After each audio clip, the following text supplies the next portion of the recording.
What is up, everybody? Welcome to the Matriarchy, episode 30. It is our 30th episode. How about that, Anna? Can you believe it? This is our 30th episode of the Matriarchy. It is 30 weeks. That's a lot. Well, I mean, did we take like at least 1 week off? I think we've only actually taken one full week off. Now, I don't remember. We might have taken some between the first week, like in the very, very beginning. But once we got into the schedule, the only week we actually took off was for Thanksgiving. Other than that, there have been a couple I haven't been here, or you haven't been here. But we only really took off for Thanksgiving, I think. So it's pretty good. It's pretty gosh darn good, if you ask me. Heck yeah. I remember we were talking about this for a while, and then now that we decided, we finally were like, fuck it, we're just going to do it. We're not going to have a plan. We're just going to do it. And 30 weeks later, here we are. Yeah, here we are indeed. It is pretty cool. It is pretty mind-blowing that, you know, the way that time just fucking goes. It was like idea, conception, done, and then year. Like, we've literally been doing the show for more than half of a year now, and it doesn't feel like that at all. I remember realizing when we were on our, like, 12th week or something, I'm like, are you serious? You've been doing it for that long? That was, like, back, or that was at the beginning of the year at this point. We have an awesome, amazing, generous super chat to start at the show with. But before that, Anna, I think there was something you wanted to share with me. Yes, so I wanted to share because this affects me directly. I don't know if people have noticed, but I've become like a huge Henry Cavill fan. Just a little. Just a little. I always thought he was attractive, but here's the thing. I think men are their best between 35 and 45. Like, that decade is when men are truly at their prime. And when I become the biggest fangirl, or as one of the words that they like to use over in the Twitch universe, and that came over to YouTube, is the word simp. So apparently, you know, I identify as a Henry Cavill simp. I'm 100% proud of it. I've made my lot in life, and I didn't understand really what the whole, like, what a simp really was until I realized I was one. And then, like, okay, this makes sense. And I don't judge anyone for being a simp, because people have said, Anna, you're crossing the line with all of these, like, deep fake pictures you're posting of you and Henry. I own it. I'm completely happy with my lot in life. I'm completely happy with this fantasy. But so now Twitch says that you can no longer call others simp, incel, and virgin, as they are now against TOS, along with any emotes relating to the term simp. So apparently nobody is allowed to call me a simp on Twitch, even though my profile picture on Twitch is Henry Cavill. Ready to be gaming. Oh my god. This is okay, so this is the thing, right? And this is why society doesn't work when we start putting in all these artificial censorship things, right? Anna is allowed to simp for Henry Cavill hardcore. Everyone else is allowed to make fun of her for simping for Henry Cavill. That's part of the circle of life. That is part of what keeps Anna in check and understanding that it is very natural and normal for her to be, you know, simping for Henry Cavill. Everybody will be calling her out for it. It's fun. It's funny. It's not hurting anybody. Legitimately, though, when you start doing shit like this, oh, you can't call him this, you can't call him that. When you can no longer have these societal checks, the phrase I like to use, people freak out because it has the word censorship in it. Social censorship. Right? This is not, you can't say this. This is not real censorship. This is social censorship. This is how you realize how to not be an asshole. Because if you act like an asshole, people treat you a certain way, and you realize maybe I shouldn't act that way. You know, Anna knows I'm going to act this way. If I ever met Henry Cavill, of course I wouldn't act this way towards him. That would be weird and creepy, right? I'm a fucking Henry Cavill simp, and I'm proud of it. If I ever met him, I would probably faint. I'd either go into a state of complete shock and speechlessness or faint. But part of what makes it okay is your awareness of the fact that you have this fangirl obsession over him, and that's exactly what it is. You talk about all the time, I don't actually want to meet him or know him or date him or whatnot. I want to fangirl over him. You know, he'd find me creepy if he actually met me because of all the shit that I've done and said and whatever. What would happen if he didn't find me creepily and he was like, actually, then you guys would get married. Which is totally a real possibility, which you should probably start considering. But don't tell Peaches. But what was I saying? So the problem is, though, you put in all these little words and protections and stuff, and people lose that line. They blur that line between reality and fiction. And then you start to get shit like, oh, I don't know, real people harassing Adam Driver's real wife because Adam Driver and Daisy Ridley aren't a thing in real life because Reylos. Well, even with that stuff with Chris Pratt and him not going to that one charity and people harassing him and try to cancel him, and didn't they try to like say stuff about his wife too? Mm-hmm. Mm-hmm. Well, no, they were saying like she's a homewrecker, even though it's like he got divorced from Anna Faris. It was a quick turnaround, but they were split. Now he might have cheated. I don't know, but the thing is, it doesn't matter. Irrespective. No, he didn't cheat. Anna Faris is the one that broke up with him. I thought there was something where she suspected that he was having an affair or something like that. Well, I think it's that what she said, because I don't know if you know, she has a podcast where no. Yeah, so she has a podcast with the lady that was the mom in Juno and the mom in, oh my God, what is it called? The Help.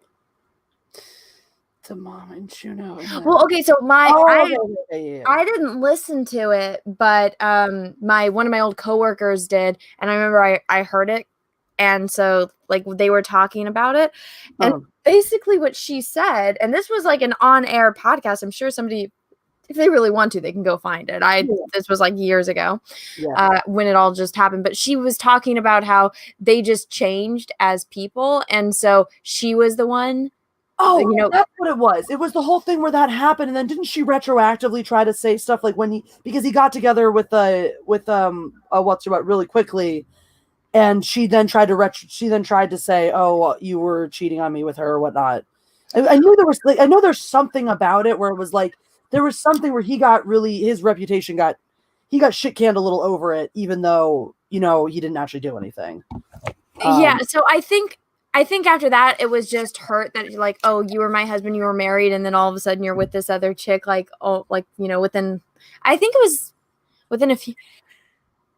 Thank you. I'm not sure the time frame. Thank you, but it just basically what happened was that she was the hot one and he was like the dorky, funny one, and then he got in shape and she got older, and then she became the dorky, funny one, and he was the hot one, and so she couldn't take that.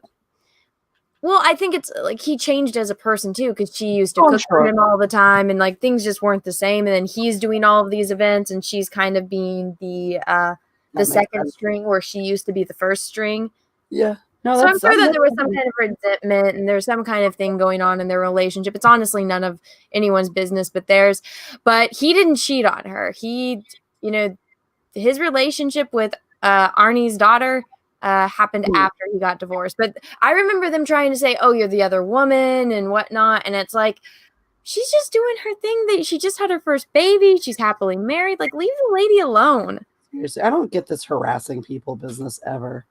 I know, it's not her fault her husband didn't go. Maybe he stayed home because she needed help with the baby. Did anyone ever think about that? Right. They have the new daughter.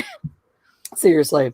Diego Flores says, he didn't go because he didn't want the baby to get sick. There you go. Sorry. Diego Flores says, my name is Diego and I'm a Henry Cavill simp. I have a girlfriend, but that man is like a god and loves 40K and is an incredible actor. Thank you. See, and this is the great thing is people understand why I'm a simp for Henry Cavill. This is just the thing. I think I'm going to at Twitter and I'm going to fingers crossed that they respond. But I'm just going to say, hey, yo, Twitter, I identify as a simp. Is that banned? Well, hold on. I'm a woman and I identify as a Henry Cavill simp. It doesn't it said it was Will it be Twitch. Okay? It says it's Twitch that says you can't call him that. So I know I'll at Twitch on YouTube or on okay, sorry. On Twitter. Okay, yeah. At Twitch on Twitter. God, so many words. You absolutely should, because I feel like they're taking away your rights. I feel like this is unfair. This is like when Gillette came out with that commercial about toxic masculinity, and I felt very personally attacked because all of the traits they labeled as toxic masculinity are traits I have personally exhibited multiple times in my life. And I felt very, very targeted as a woman to be told that these traits are masculine, because I am definitely a woman. In fact, I have an email from my faculty advisor in college where one of the entire sentences in that email is, you are a woman. So that is true. That is a true story. That is the reason why my, quote, life drinking rules, my friends from college and we had life drinking rules. And that is the reason why my life drinking rule is any overt reference to the fact that I'm a woman means I need to drink. And since I just referenced the fact that I'm a woman should probably drink. You know, yeah, I'm going to at them right now. Do it. So we got this incredibly generous super chat from Scott Gentry, who says, one day I'll be able to catch one of these live. Until then, stay classy. Thank you, Scott Gentry, for sending this incredible $100 super chat, who says, I'm sure this is going to come up, but the reason why The Force Awakens, The Last Jedi, and Rise of Skywalker failed is because Disney cannot create, they can only retell. Based on that, individually, these movies are merely mediocre. As a cohesive story, they fail miserably. Your thoughts? I agree with like 85% of that. The 15% is The Last Jedi. Because, yeah, I agree with everything you said about Disney's, being creatively bankrupt and only being able to retell. And that is a serious shortcoming of the sequel trilogy. Probably the shortcoming of the sequel trilogies is that all they're doing is retelling things, rehashing stories we've already seen, and not giving us anything new. That I agree with 100%. The Force Awakens, outside of the Star Wars universe. Now I'll also say too that because there's the Force Awakens, there's the argument to be made these movies as a standalone Star Wars movie, or these movies as a standalone film outside of the Star Wars universe. Because I think all three of them, even standalone within the context of the Star Wars universe, are dog shit. If you take them outside of that, Force Awakens is a very mediocre movie. It's just very passable, nothing special, nothing terrible. The Rise of Skywalker is not as good, but it's a lot more fun. It's got a lot more shit going on. It's very fast-paced, It's a lot of Deus Ex Machina. It's a lot of, contrived plot devices. But it's a fun watch in the sense of things keep happening. Not a great movie in terms of plot, narrative structure, anything like that. The Last Jedi is like a retarded kid had a seizure and wrote The Last Jedi while seizing and swallowing his own tongue and dying. And like his last moments before his life leaving his body was like, Luke's story arc in The Last Jedi. So that's where I disagree. I don't think that The Last Jedi has any merit as a film whatsoever, standalone as part of the universe. And I will elaborate, but first I'd like to hear Anna's thoughts. Well, I mean, none of them are good movies. And if they didn't have Star Wars in the title, and if it wasn't made by Disney, these would just be bad science fiction B-level movies. Yeah. And so with The Last Jedi, it's like, okay, what was the purpose of the story that you were trying to tell there? Oh, that people are miserable cunts as they get older. It's like, all right, so who am I supposed to be rooting for in this movie? The chick that I don't know anything about, that I was supposed to find out all the answers in this movie, and then you find out that there is nothing. It's like, so why should I care about Rey? There's absolutely nothing in there or in any of the films actually that has explained to me why I should care about Rey. I care more about a fucking rock than I care about Rey. I care more about BB-8 in these shows or in these movies than I care about BB-8. At least BB-8 was funny. BB-8 seemed to have some kind of relationship or, friendship with his master Poe. It doesn't make any sense why. My favorite new character in the sequel trilogies was what? Babu Frick. Oh God. A tiny little nothing character introduced in the third movie who's there for like a little bit of decent comic relief and goes away. Because he actually he served his purpose. He was small. He was, as in like a small part of the film, also literally small, but he was a very small part of the film. He was a new alien creature that looked like he fit in the Star Wars universe. He served a purpose. The humor he brought, the comic relief that he brought to it, felt like it worked in the Star Wars universe. It wasn't too heavy-handed or too, breaking of the moments. And then he went away, and wasn't an important part. That's why he's my favorite fucking character, because he didn't suck. Everybody else sucks in some way. Babu Frick was the only new character in this sequel trilogy that didn't suck in some terrible, awful way. Well, you know what's sad is that Finn had the potential to not suck. Finn was the most interesting character. If they would have just done, I keep saying this, and I'm like, Finn has you know, out of all of the characters that were introduced, even out of Kylo fucking Ren, that sissy little bitch, I cared more about Finn and what he was going through than any other character or that out of the new ones that were introduced, because he had, you know, an actual story that somebody can relate to. It's like, okay, he was brainwashed his whole life, and then when his friend died, he, you know, snapped out of it, and he saw all of the bad things that were being done around him, and he needed to escape. That's a great concept for a story. You could have based an entire trilogy around his journey on a path of redemption. And I probably would have enjoyed that. That's what I wanted. When we got that, when we were teased, the defecting, like, all right, this is the whole bullshit thing, too. They wanted to shove in your face a black stormtrooper. I don't give a rat's ass what skin color my stormtrooper has. The fact that this is a defecting stormtrooper is interesting. Skin color. Well, I remember, Jesse, when the Force Awakens was coming out, the only toys of Rey there was a die-cast figure that kids obviously don't play with. She was in the PVC, and I'm talking about only like specifically that Disney was selling, because anything else you really didn't find her. And there was her costume, and then she was in like the PVC set. So there was only like 3 toys relating to Rey. Finn was everywhere. You get his helmet, you get his costume, you get his giant talking action figure, you get his actual action figure. The lightsaber on the Force Awakens poster. Yeah. No, he was the guy. He was the one we were promised. He was the hero we were promised. Rey was this, you know, okay, so we saw her in the trailer. Clearly she was going to be an important piece of the story.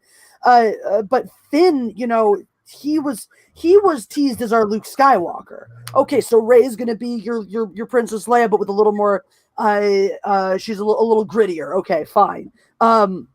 Which is funny too, because like you would think that, okay, making her not a princess, making her a vagabond, and this would give her more agency.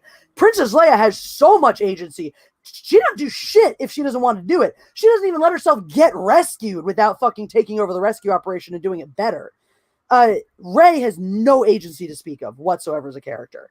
But yeah, Finn is the hero we're teased, and so that's the whole thing. He would be my favorite character if they did him right, because I want to know that story. Exactly. I want to watch the trilogy of the guy who's been brainwashed, who now is trying to choose for himself and has to contend with the psychological fucking fallout of this. They did nothing with that. They gave you this big fucking cock tease. They just honey-dicked you, to steal a WCBS phrase. They honey-dicked you with Finn so hard because they promised you so much with his character and delivered on jack shit. So frustrating. Press the like button if you haven't done so. There are more oppressions. There are more people watching than oppressions. That's why I said to do that. Anyway, yeah. So that's all. I'll agree with Helva XH834. As a standalone film, The Last Jedi was a confusing mess of half-finished, half-baked minor sequences. A toddler could finger paint a better story. Agreed. I mean, it just, like, here, I'm going to try to, as benevolently as possible, talk through the plot of that movie. Oh, God. So, the rebels have just blown up, the resistance has just blown up the First Order's main base. But now they're on the run from the First Order, to whom they've just dealt a crippling blow. The First Order has now figured out how to track them through hyperspace, and they can't escape through hyperspace, and they have just enough fuel to stay a little bit far ahead of them for the next, 10 hours or something. So I'm trying to figure out how do you describe this plot? It's so fucking convoluted and stupid. So there's a plan. So meanwhile, Haldo, who's a character we've never met before, has a plan for what to do, but she won't tell anyone. So our characters that we do know, Poe and Finn, are left believing there is no plan. But Poe can't do anything. We have to do other things about this plan because he's in trouble from saving the day in the first scene. Because that's literally what happened. Poe is in trouble from saving the day in the first scene. So, and Princess Leia's unconscious. So Admiral Gender Studies has to take over and has a plan, but won't tell anybody. and especially won't tell Poe because he's extra in trouble for being a man. But that's fine because Finn is going to appear to be a defector, Finn is going to try to defect, but then not, and then instead decide to go on this very dangerous side. Because totally, when you don't defect, the next logical choice is to take on the very, very dangerous side mission with a mechanic to go get the codes so they can sneak onto the Star Destroyer so they can disable the tracking device so their ship can get away. So they go to do that. Meanwhile, Rey goes to be trained as a Jedi, and Luke doesn't want to because he's angry. And literally, that's that entire plot. Everything that happens there can be summed up like that until she starts seeing force visions of her abusive boyfriend. So literally, the whole rest of the plot then is they go to get the codes to get onto the ship, they go to get the codes. They go to find the guy who can sneak onto a Star Destroyer and use the codes to disable the tracker. But it turns out he's just double-crossing them to hand them over to the enemy. Just so happens that they stupidly reveal their plan in front of this guy who then betrays them. Meanwhile, Rey saw Kylo Ren shirtless and now wants to fuck him, so goes to try to fuck him, but he doesn't want to bang her the way she wants to bang him. So after they kill all of his guards and his overlord, she just leaves, and he just takes over the First Order now, just like normal, totally fine. There's no chaos ever in the First Order. You destroy our main battle station, no worries, no problem. We're back at full power the next second. Great. You destroyed our supreme ruler, no problem. This whiny little bitch is now our new supreme ruler, and everyone's just fine with it. Everyone just goes with it. So that's fine. So since we conveniently were able to ruin the secret getaway plan that hadn't been communicated to Poe before this moment, now the First Order knows and can start shooting down ships. So y'all have to go where you're all trying to go hide and make a last stand on this planet in a cave where it's not going to work. So Luke has to hologram himself to stall for time to give Rey a chance to get there so she can use her magical force powers to lift rocks and save the day. That's the plot of The Last Jedi. So if that made sense to you, congratulations. But let's see. We got a few super chats rolling in since. So we had where did it go? Flaming TP. Thank you for the super chat. $5 no text. AK Rex says, also, howdy AK Rex, good friend of ours. KK's intro of new Star Wars products felt fake as fuck. Telling us how exciting it will be after destroying Star Wars is her literally trying to piss in our pockets and tell us that it's raining. Hi, ladies. Hey, AK. Exactly. Anna, were you excited for any of the Disney announcements? There was a few that I saw potential in, like, there was only, I wouldn't say excited is the word. I was like, oh, okay. And that is actually one of the ones that people are not excited about at all is the Star Wars Visions, because it's going to be short films, but they're all in like Star Wars anime. And so they're getting all anime creators. And that was the first one I was like, okay, so it's going to be individual contained stories within the Star Wars universe, but they're all going to be done from like a different anime director. And I was like, that sounds promising. That is the first thing that they have done, really, that I'm just like, you guys are trying to be creative. Yeah. And it's for virtue signal points, but I'm like, this might actually turn out to be a good thing. I'm with you on that. That does sound cool. I hadn't heard too much about that one, but that one does sound neat. I'll read this real quick since it wraps up our last topic. Helva XH 834. I was so excited for the sequel trilogy to ramp up the story in The Last Jedi, only to have my disbelief come crashing down every 5 minutes with, what the fuck? Dude, I'm in the theater literally saying what the fuck out loud.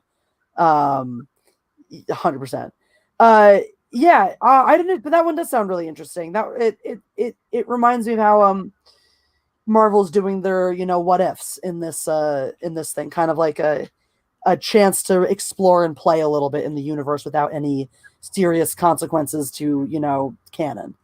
And that kind of stuff is fun because I feel like those are the only places where the big companies are actually letting creators have a little more control.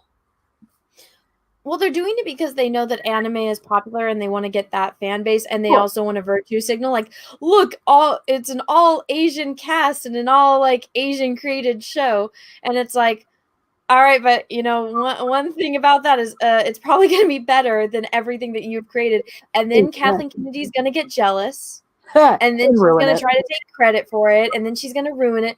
Or if they are really successful, and I mean, maybe they will get their own movies and it'll go a completely different direction away from the original trilogy characters, which I really hope happens.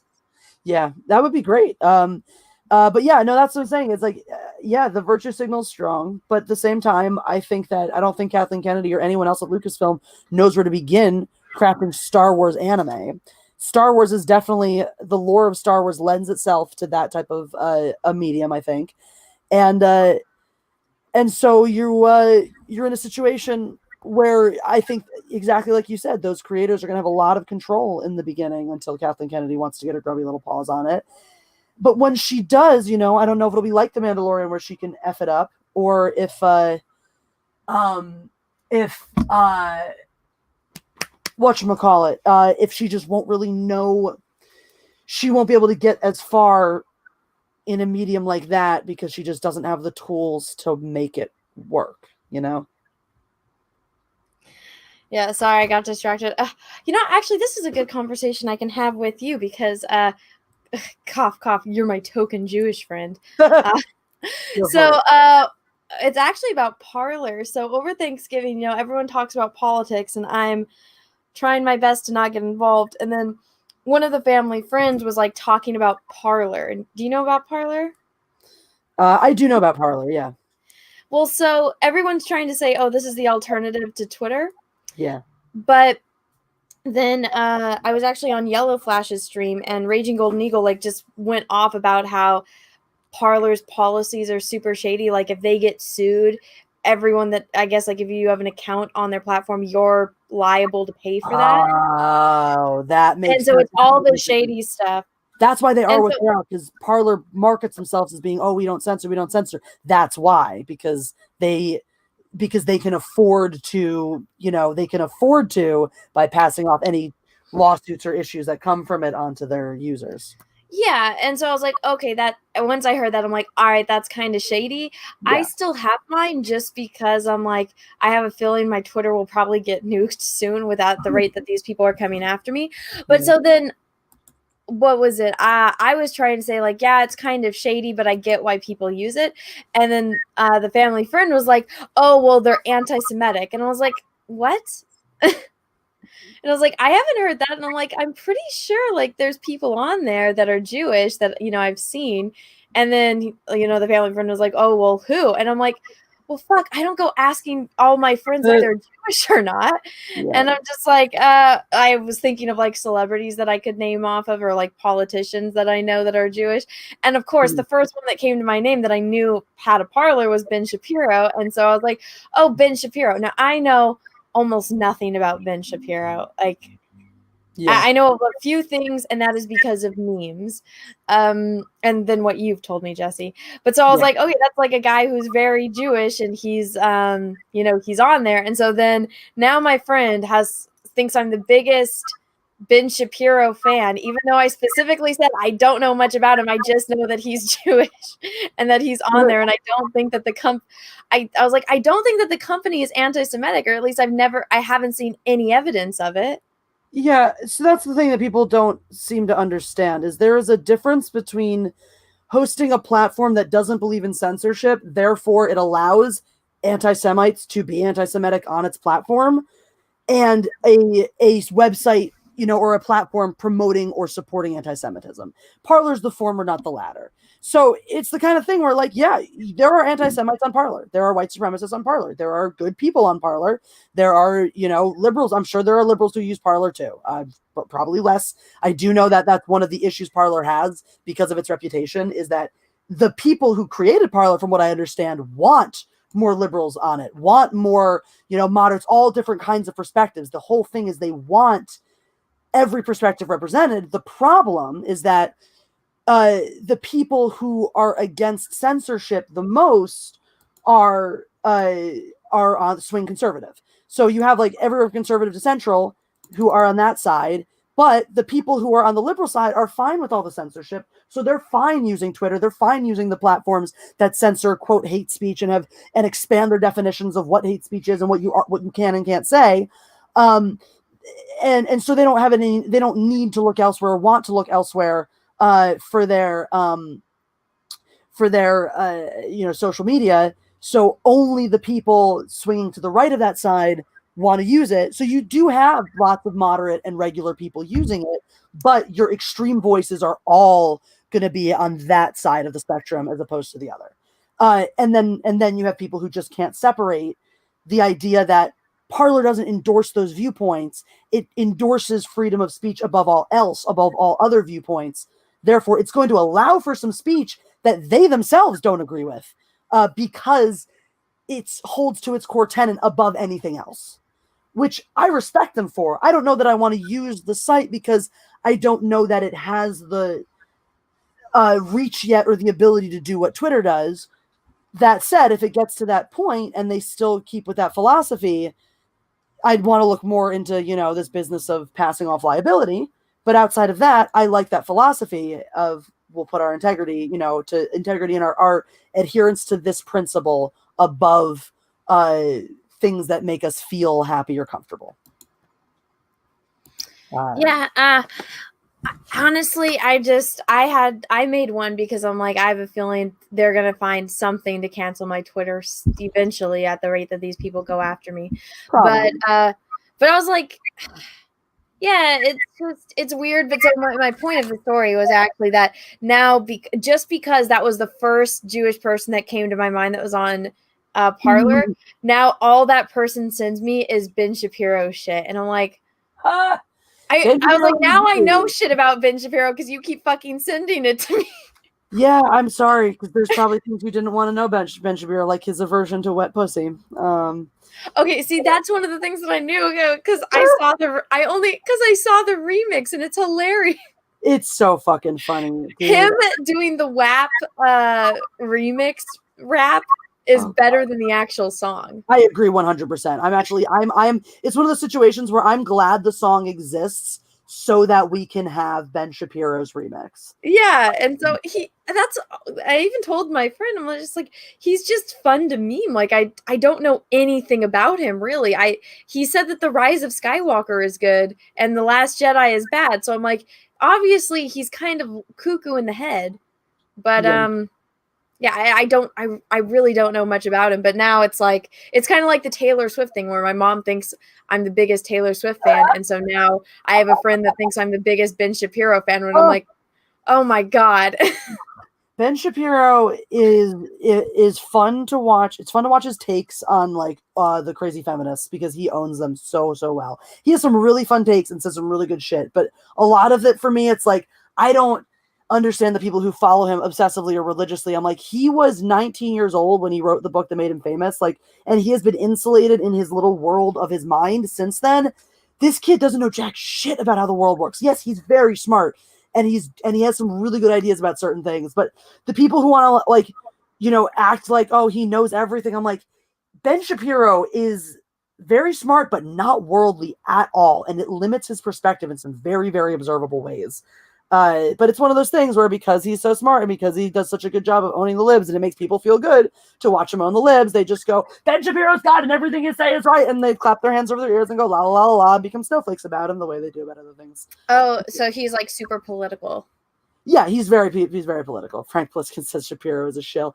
I never thought of Shapiro as a shill though, specifically because, well, now, I mean, I don't know now. Now it may be different. Now he's kind of has a lot. He has a bigger platform and maybe a lot more riding on his platform and stuff. But one of the ways he first came to my attention was when he left Breitbart during the Trump election cycle, because he is not a Trump supporter. He does not like Trump. He is a never Trumper, which is, all fine. This is not about politics. I don't care one way or the other.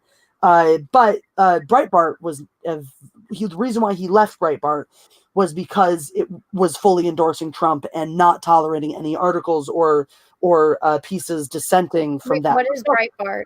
It's Steve Bannon's news site that Steve Bannon became a part of the Trump administration. They endorsed Trump hardcore in the beginning, and they became like his during the first election cycle. They were like his news outlet. Like if he was, they were super sweet on him, and he was very sweet on them. But Ben Shapiro did not support Trump and did not like being told what he could and couldn't talk about for the publication. So he left, and when he left, Breitbart launched an entire anti-Semitic smear campaign against him, which was really, really fucked up. But to me, just having the integrity to leave, to stand on his own 2 feet, especially, you saw that there was a lot of viciousness during the election cycle. There's a lot of infighting. There's been a lot of infighting in both parties, and especially, in the Republican Party. Certainly, if you like Trump or hate Trump, there's a lot of viciousness over that. And a lot of people did bend the knee when he won the election because they felt it was going to be better for them. It'll be easy. It certainly was going to be easier for them. And he was someone who never did that. And, irrespective of what I think one way or the other, I have respect for people who have that kind of integrity. That said, I think he gets a lot of things wrong and is a complete moron about a lot of stuff. So, who? Ben Shapiro. So it's a duality. Like, I have a certain amount of respect for him and sympathy for some of the stuff he's endured. But at the same time, I don't agree with a lot of what he says. So, well, I mean, he's pretty up his own ass sometimes.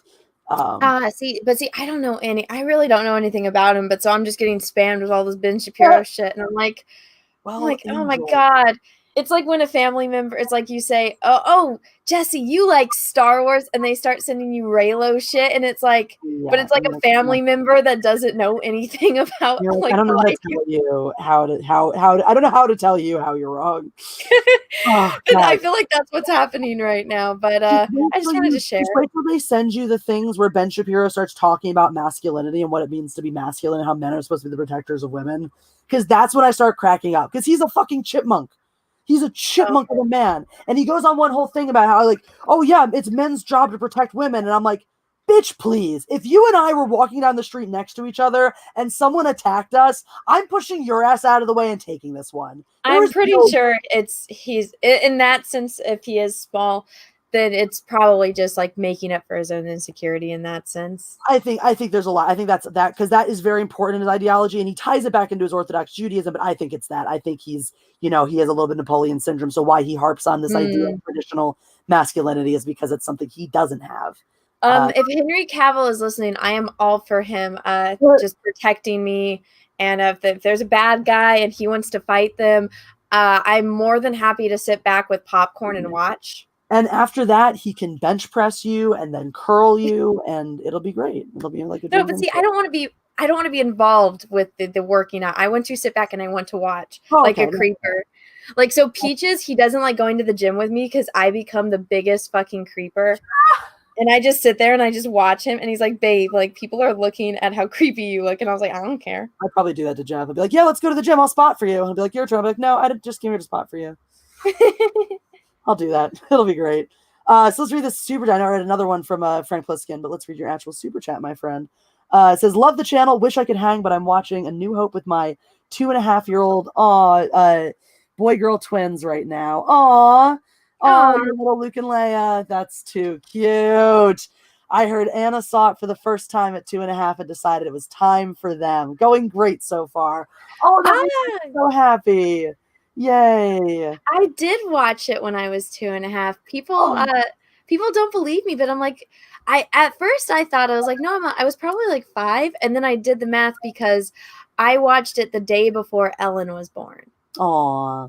And so I remember because my aunt only had like a few kid movies because all of her kids were grown up.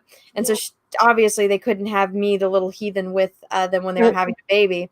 Of course. And so my aunt was like trying to convince me to watch any other movie because she only had the one princess movie. Mm-hmm. She's like, Anna, can we watch any other movie? And I was like, no. And then she's like naming off movies. And she's like, do you want to watch? I remember it clear as day. She's like, do you want to watch Star Wars? And I was like, no. She's like, there's a princess. And I was like, turn it on right now. And so she literally just locked me in a room, turned off the lights, shut the door, and just put Star Wars on. Oh my God, that's amazing. And it was the best day of my life.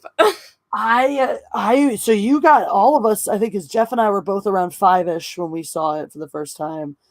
Jeff's nodding. Because I know I think mine was probably the Faces trilogy release, because Time's Out about that, and that was the one we always had as a kid.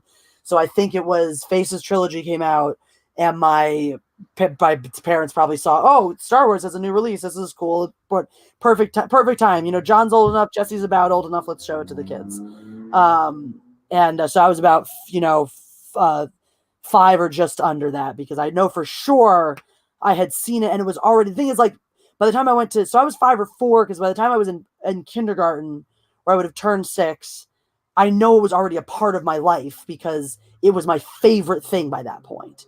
Like, it was one of those things, I watched, it was like, oh, this is great. And then it was like very quickly being my favorite thing. So it was probably right. And then that would have timed out too, with right about when Faces trilogy was released. So, yeah. Is it bad that I'm pretty sure as a child I had seen porn before I'd seen Star Wars? I mean, like, as a child, we've all seen the inside of our mother's vagina before we see really anything else. So, well, unless you're a C-section baby, but yeah, I'm pretty sure I had seen that, and my mom watching her kissing movies before I had seen like fucking Cinderella or Star Wars. That's hilarious, dude. Frank Pliskin, I'm so glad you're showing that to your kids. You'll have to report back and let us know how it goes. If we're still live when the movie's over, definitely pop in and tell us. Gunnar Make Renee, them watch all of them. Make them watch all of the original trilogy. Oh, of course, he's gonna. Gunnar always said thank you for the super sticker. It's our Shiba Inu saying hi, so thank you, Gunnar, for that. That was delightful. But I promised you, I don't know if I promised this out loud or not, but I obviously should promise you guys Reylo stuff, because but before, because I want to avoid Reylo at all costs, even though I know we're eventually going to get there. Jesse, did you hear Tom Cruise try to pull a Christian Bale and rant? I did. I heard about this. I haven't heard it yet, though. Do you want to listen to it? Let's put it on. Okay, I'll pull it up right now. This will be fun. And I think everyone should agree on this. So this is what. Oh, let me do share audio. We haven't had a Tom Cruise moment this juicy since the couch jumping. Oh, I know. But so basically, I guess some of his employees because he rented like a cruise ship, so that way, and everyone that's working on the movie is all quarantined together. Huh. But so he's like going off on them because they broke protocol. But I said this and I stand by this. I really hope someone animates this. So are you guys ready? I'm going to have to mute myself, or else you'll hear an echo. I'm so ready. All right. So let's make this big. All right. You're back there in Hollywood making movies right now because of us. Because they believe in us and what we're doing. Every studio at night. Companies. Producers. And they're looking at us and using us to make their movies. Creating thousands of jobs. I don't ever want to see it again. And if you don't do it, you're fired. And I see you do it again, you're gone. And anyone on this crew does it. And you too, and you too, and you. Don't you ever do it again. This is great. That's it. That's it. Why would you ever apologize, Tom? People that are losing their homes because our industry is shut down. It's not going to put food on their table or pay for their college education. Oh my God. I love how his heart is so in the right place with this, though. That's what I sleep with every night. Oh, I know. He's 100% right, but this is just hilarious. It's fucking hysterical, but God, it's amazing to do this. Because this is like, and this is literally who this guy is. Like, I have told you, and now I want it. And if you don't do it, you're out. God damn. You're not shutting this movie down. God damn. Good for you. Is it understood? If I see it again, you're gone. And so are you. So you're going to cost him his job. When I see it on the set, you're gone. And you're gone. That's it. Am I clear? Do you understand what I want? Do you understand the responsibility that you have? Because I will deal with your reasons. And if you can't be reasonable, and I can't deal with your logic, you're fired. All right, Trump. That is it. Oh, this is great. I trust you guys to be here. Oh my god. Yeah, I don't know what happened, but I mean, he is 100% right. It's like, you guys, if you fuck this up, you're gonna fuck it up for everyone, and then everyone working on this movie is gonna like lose their job until we can get it back up. Exactly. All right, Slick Rick asked the question. I think we're all going to be in agreement. Who do you pick in a fight? 1 for Tom Cruise, 2 for Ben Shapiro. Slick Rick points out they're probably about the same size. They're both little guys. 1 for Tom Cruise, 2 for Ben Shapiro. I know who I'm backing. But yeah, no, it's hilarious. Of course it's hilarious. It's always hilarious to listen to someone lose their shit. But it's like, it's really funny because you hear that stuff. Like, I heard from when he was on Mission Impossible for the last movie, there was something, it was some low-level production person who, it was them, maybe their mom had like an operation and they were struggling to pay the hospital bills, and they were doing collections on set for it, and Tom Cruise got wind of it and he paid all the bills. He paid all the hospital bills. Oh, that's really nice. Right? I love shit like that. So, like, yeah, on the one hand, he's this wackadoodle Scientology guy, and I'm not into what he wants to do in his private life with controlling women and shit like that. But the flip side is they know what they're getting into when they want to date him. And I don't know, I don't think that makes him a good person. I think that makes him a kind of a shit guy that he does those kinds of things. But at the same time, like, there is a side of him that is genuine. You know, there is a side of him that really, when you hear all these stories and you hear the way he talks about this, he's not mad because it's my movie and you're going to mess up my movie and my fame and my this. He's mad because you're going to jeopardize, literally he's saying it, you know, these people who are trying to put their kids through college. This is what he himself is thinking about when he thinks about, I'm going to push forward to make production happen, to get people on set. It's not because I want to do a movie and I want to be a star. He is that kind of guy who has that, like, I don't like him as a person for some of those personal life reasons. I love him as an actor and a star, because he's one of those guys who has that perspective of like, he doesn't need the accolades and the glory and this. He's got it all. He's got the money. He's got the fame. He's got the movies. It's all there.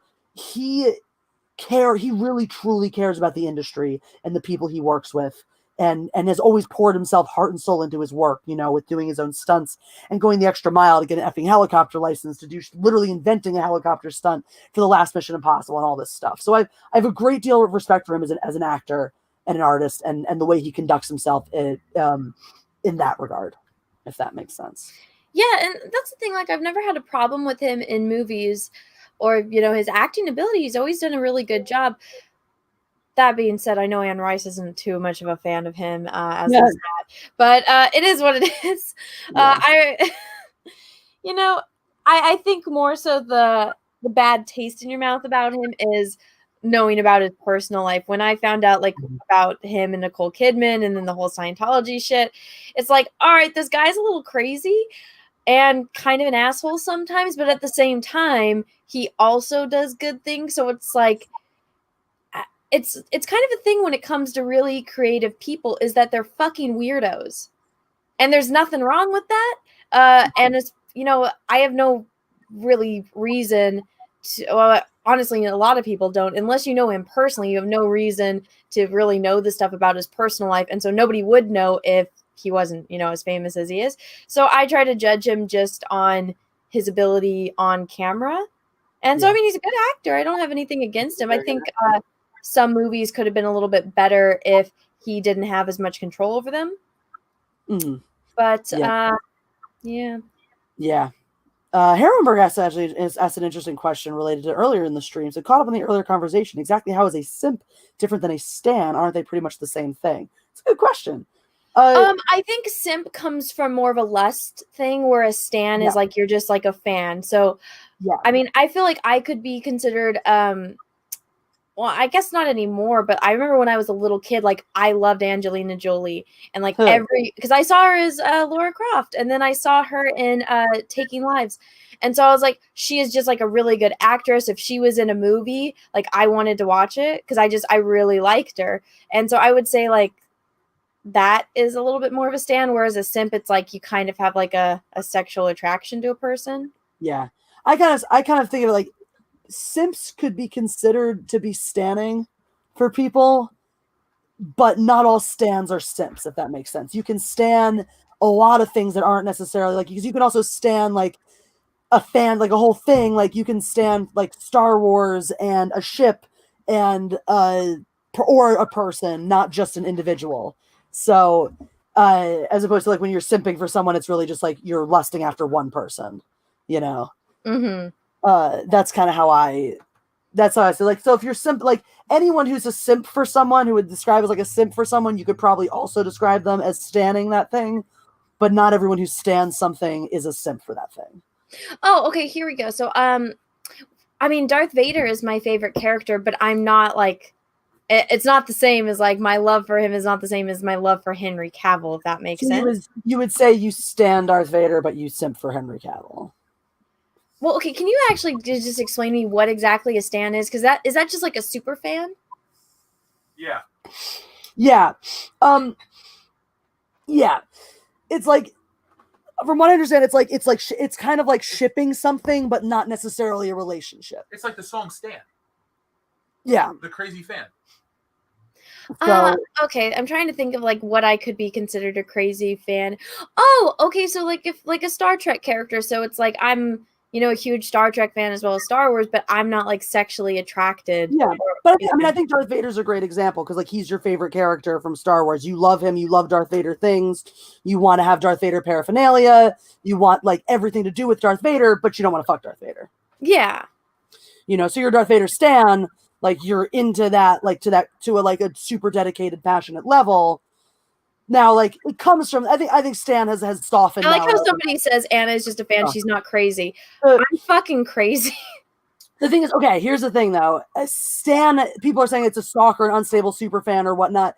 It started out that way. I feel like Stan has come in our vernacular to become a much like more mellow thing. Like Stan now doesn't carry the connotations of like the stalker who's gonna fucking kill somebody over this anymore. It's now the connotation of like, oh, Stan is stalker fan.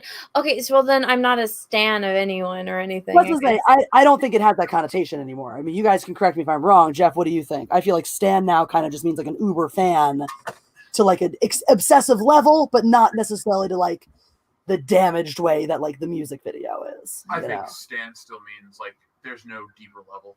Like when you're a something stan, it's like there's no next step to being more of an obsessive fan. No, I don't think there's any next step. But I don't think it has as negative a connotation as it used to.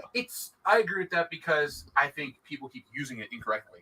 That's fair. It's one of those words that's just become, it's the meaning of it has changed because of its usage. Yeah, that's where I because I never heard it really used commonly. I never really heard it used at all before it started getting used commonly. And then once I heard it used commonly, by the point I was hearing it used commonly and went and found out where it came from, the meaning had already changed, you know. So by the time I was aware of it. Somebody says simps are where is it? Simps are guys that throw money at thoughts on OnlyFans. Here's the thing. If Henry Cavill had an OnlyFans, I would be his number one fucking subscriber. I've never been on OnlyFans. I've never, opened it or looked at it. I only found out because it got hacked and everyone's like, ooh, OnlyFans got hacked. I was like, what's OnlyFans? And everyone's like, what? You don't know what that is? I'm like, no. And then I found out the hard way. But if Henry Cavill had one, as sure as fucking hell, I'll be dropping fucking however much he wants for pictures. I want to see that shit. I'm in 100% support of the Henry Cavill OnlyFans. If Brad Pitt wants to do it too, I'm totally down as well. I would like, who are all the sexy men in the world? Why don't they have this for guys? Why are there not more guys on OnlyFans? I want to see that stuff. Maybe we just need to make it clear that women are as willing to objectify men as men are willing to objectify women. Because I feel like that's the problem. I feel like men would be willing to let us objectify them and pimp their bodies out for our enjoyment if they knew how interested we are. I feel like that's where, women suffer in this like pop culture narrative that we're these that's the bullshit thing too. We'll actually get into that really, really. It kind of ties into the Reylo stuff. You're not gonna be able to escape this because everything we're talking about ties into the Reylo stuff. But where women, we're just as thirsty for men as men are thirsty for us, and guys need to realize that. So because we have no problems with them exploiting us for money by giving us more of their sexy bodies. I am in on that transaction. It's not exploitation. I am fully aware of what I'm being offered and what I'm giving to get it. That's fine. Oh my God. Can I read this comment? Anna, P words cost money. Dick is free. No, it's not. Here, this is how this works. You go to a bar, you find somebody you like, you talk to them, you make them laugh, you buy them drink. Well, I guess it's not technically free if you're buying them a drink, but you can get laid for free anytime you want. Really? I mean, you just got to put a little effort, but people are lazy. But when it comes to Henry Cavill, that is a celebrity that I have no chance with, or will I ever meet him.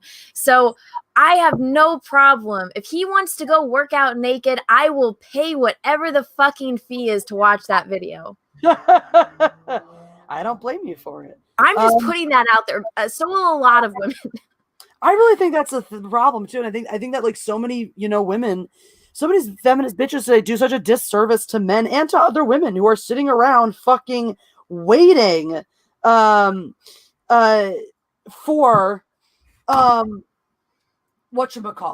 waiting to be hit upon, but all the shitty women have convinced men that, oh no, they're gonna get Me Too, they're gonna get crapped on, they're gonna get dicked over if they try to hit on women, or women don't want that, or women think it's rude, or this or that. We're fucking waiting for it.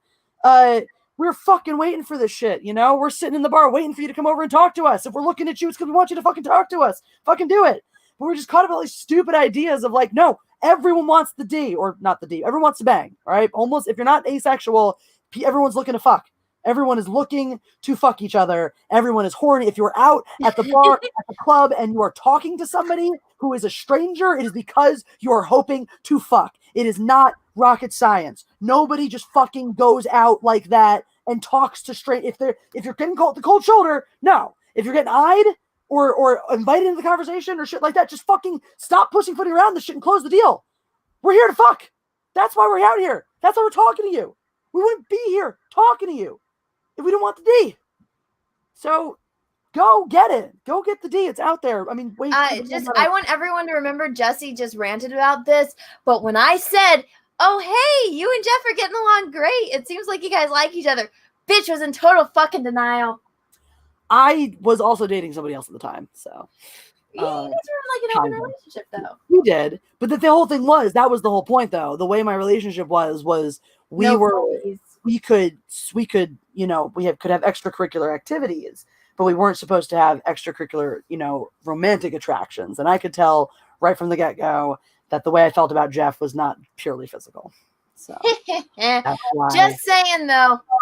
That's why that relationship needed to be concluded. Total denial, everyone. She's like, no, I don't know what you're talking about. He doesn't see. We're just friends. Give me a break, Jesse. I was in complete denial that Jeff liked me. I was in complete denial that he liked me. Jeff was also, in turn, in complete denial that I liked him. And it was... you were dating at the time. Sketcher. So no, when Jeff and I first met, I was dating my last, you guys remember him, from the stream. And so I was dating that last guy. We had a sexually open relationship. So we were emotionally exclusive to each other, but we, again, could have extracurriculars. It was just what worked out for us. And I met Jeff at Celebration, and we had this connection, and we held hands that first night, and Anna started teasing me immediately. And I just kept denying. The second I showed up at the bar, I kept denying that I had these feelings and all that. And he too. We started forming this friendship and whatnot. And eventually, it's stopped being able to be denied. And conveniently, around the same time, someone made me take home a couple of kittens. And the guy I was seeing was not okay with that, which is stupid. Did she just, she got muted. Okay, her mic probably came out. You know what happened? Which I was just like, okay, maybe I was like, okay, I think that they're into each other. But the second Jesse was like putting Jeff in a fucking chokehold, I was like, Jesse would never wrestle with a guy in public if she didn't like him like this. That is true. That is one of my number one flirting moves. And yeah, my mic got unplugged because Pancake decided to jump off the bed. So I'm streaming from bed today. Throwback, I know, but it's actually because my back is having some issues, so I'm on my heating pad. And a little boy decided to come over here and then jump up to go knock things down on the dresser. Oh, by the way, I forgot to tell you this. Their grandma died. Oh no! Yeah, my dad was surprised. So he said that she must have gotten attacked by like a fox or a coyote or a raccoon because her neck was torn out, but she survived for like a week. Wow! Holy crap!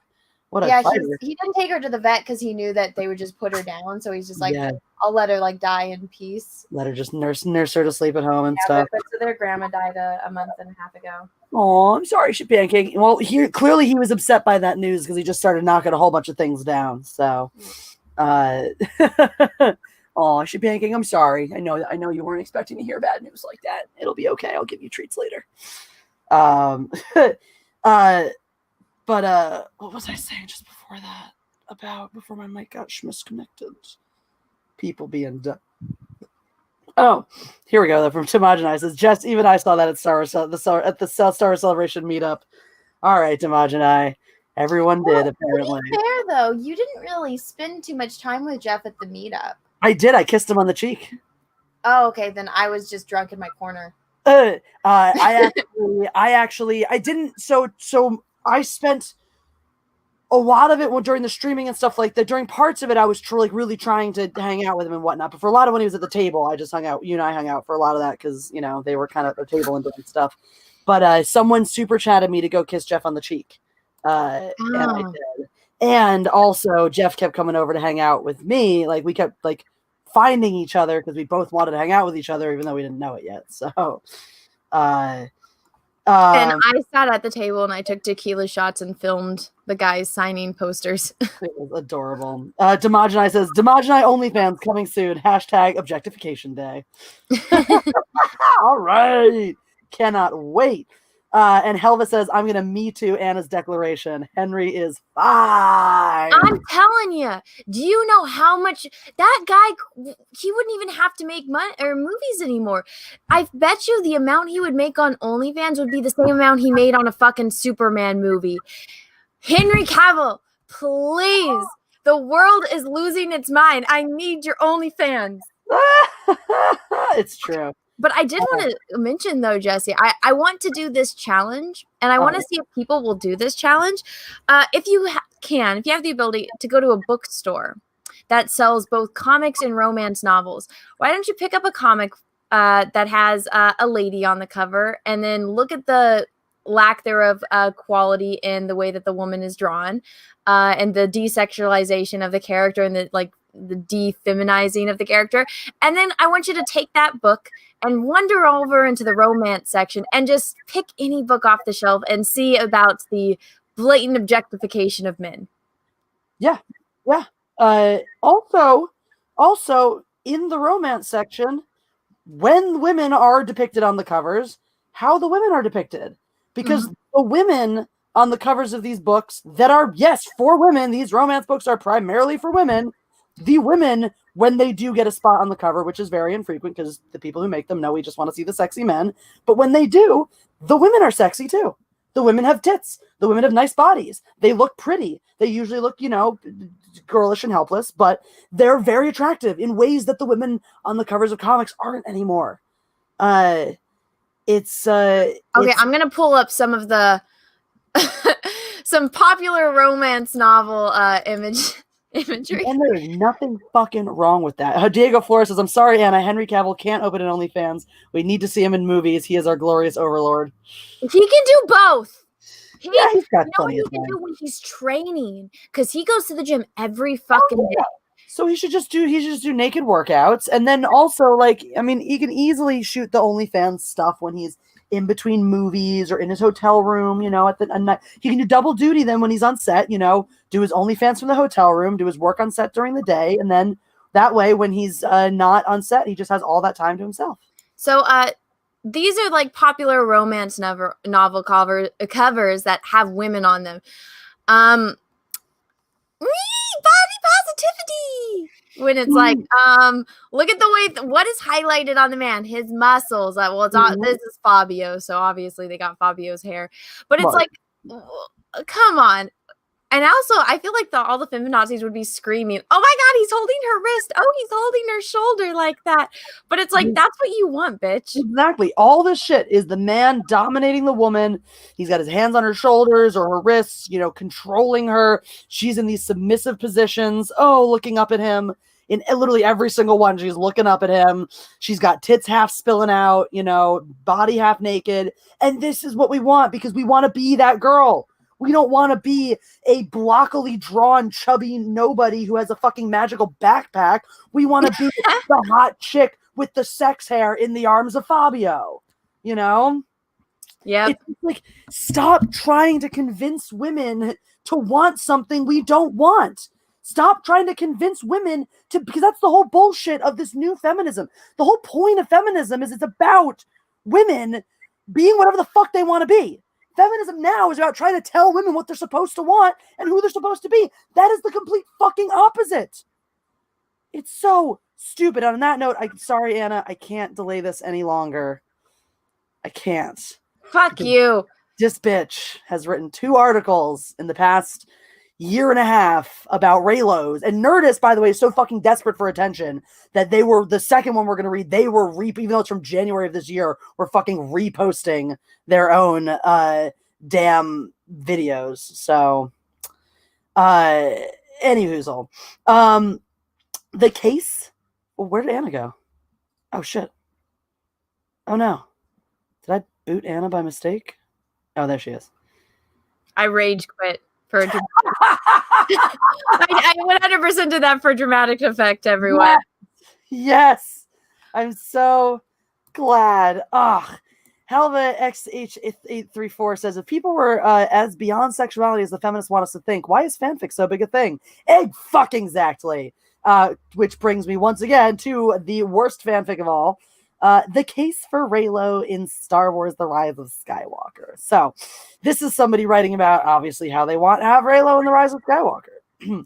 What does it mean to have a soulmate? There are millions of definitions across religions and philosophies, in poetry and literature and plays. The concept is often tied to love. It's the completion of oneself. Okay, oh my God. You just use a fucking semicolon and then a comma and then a comma. You stop.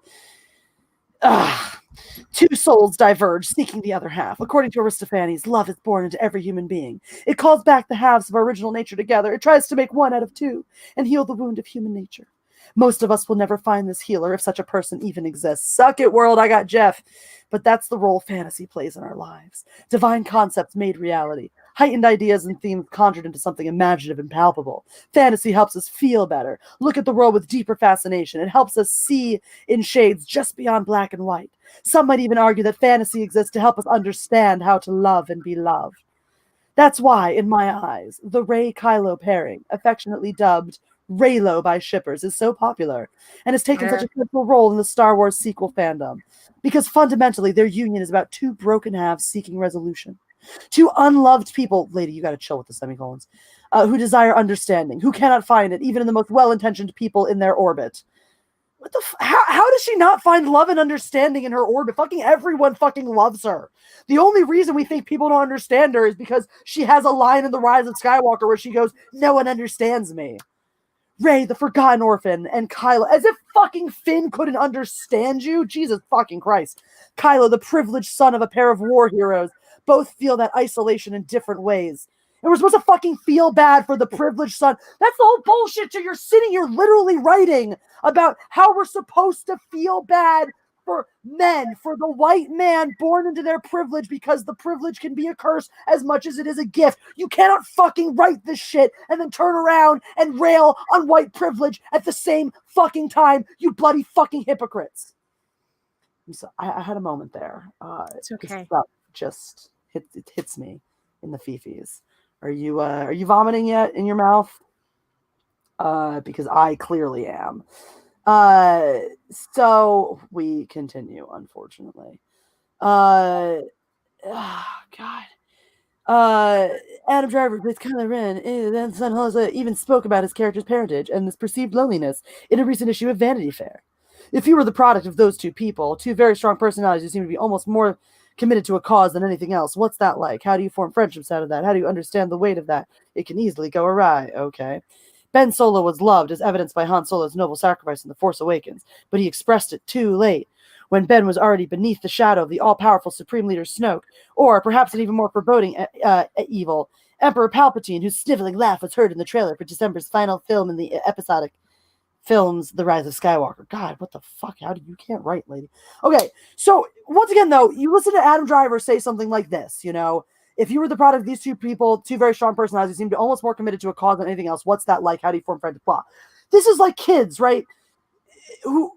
He's talking about it from his personal character development perspective. He's playing this child. He has to understand and know what it's like. So from his perspective, his parents cared more about a cause than they cared about him. That's just like me talking about my childhood, saying it felt like my family loved my brother more than it loved me because my brother was going through certain issues. They gave him a little more attention.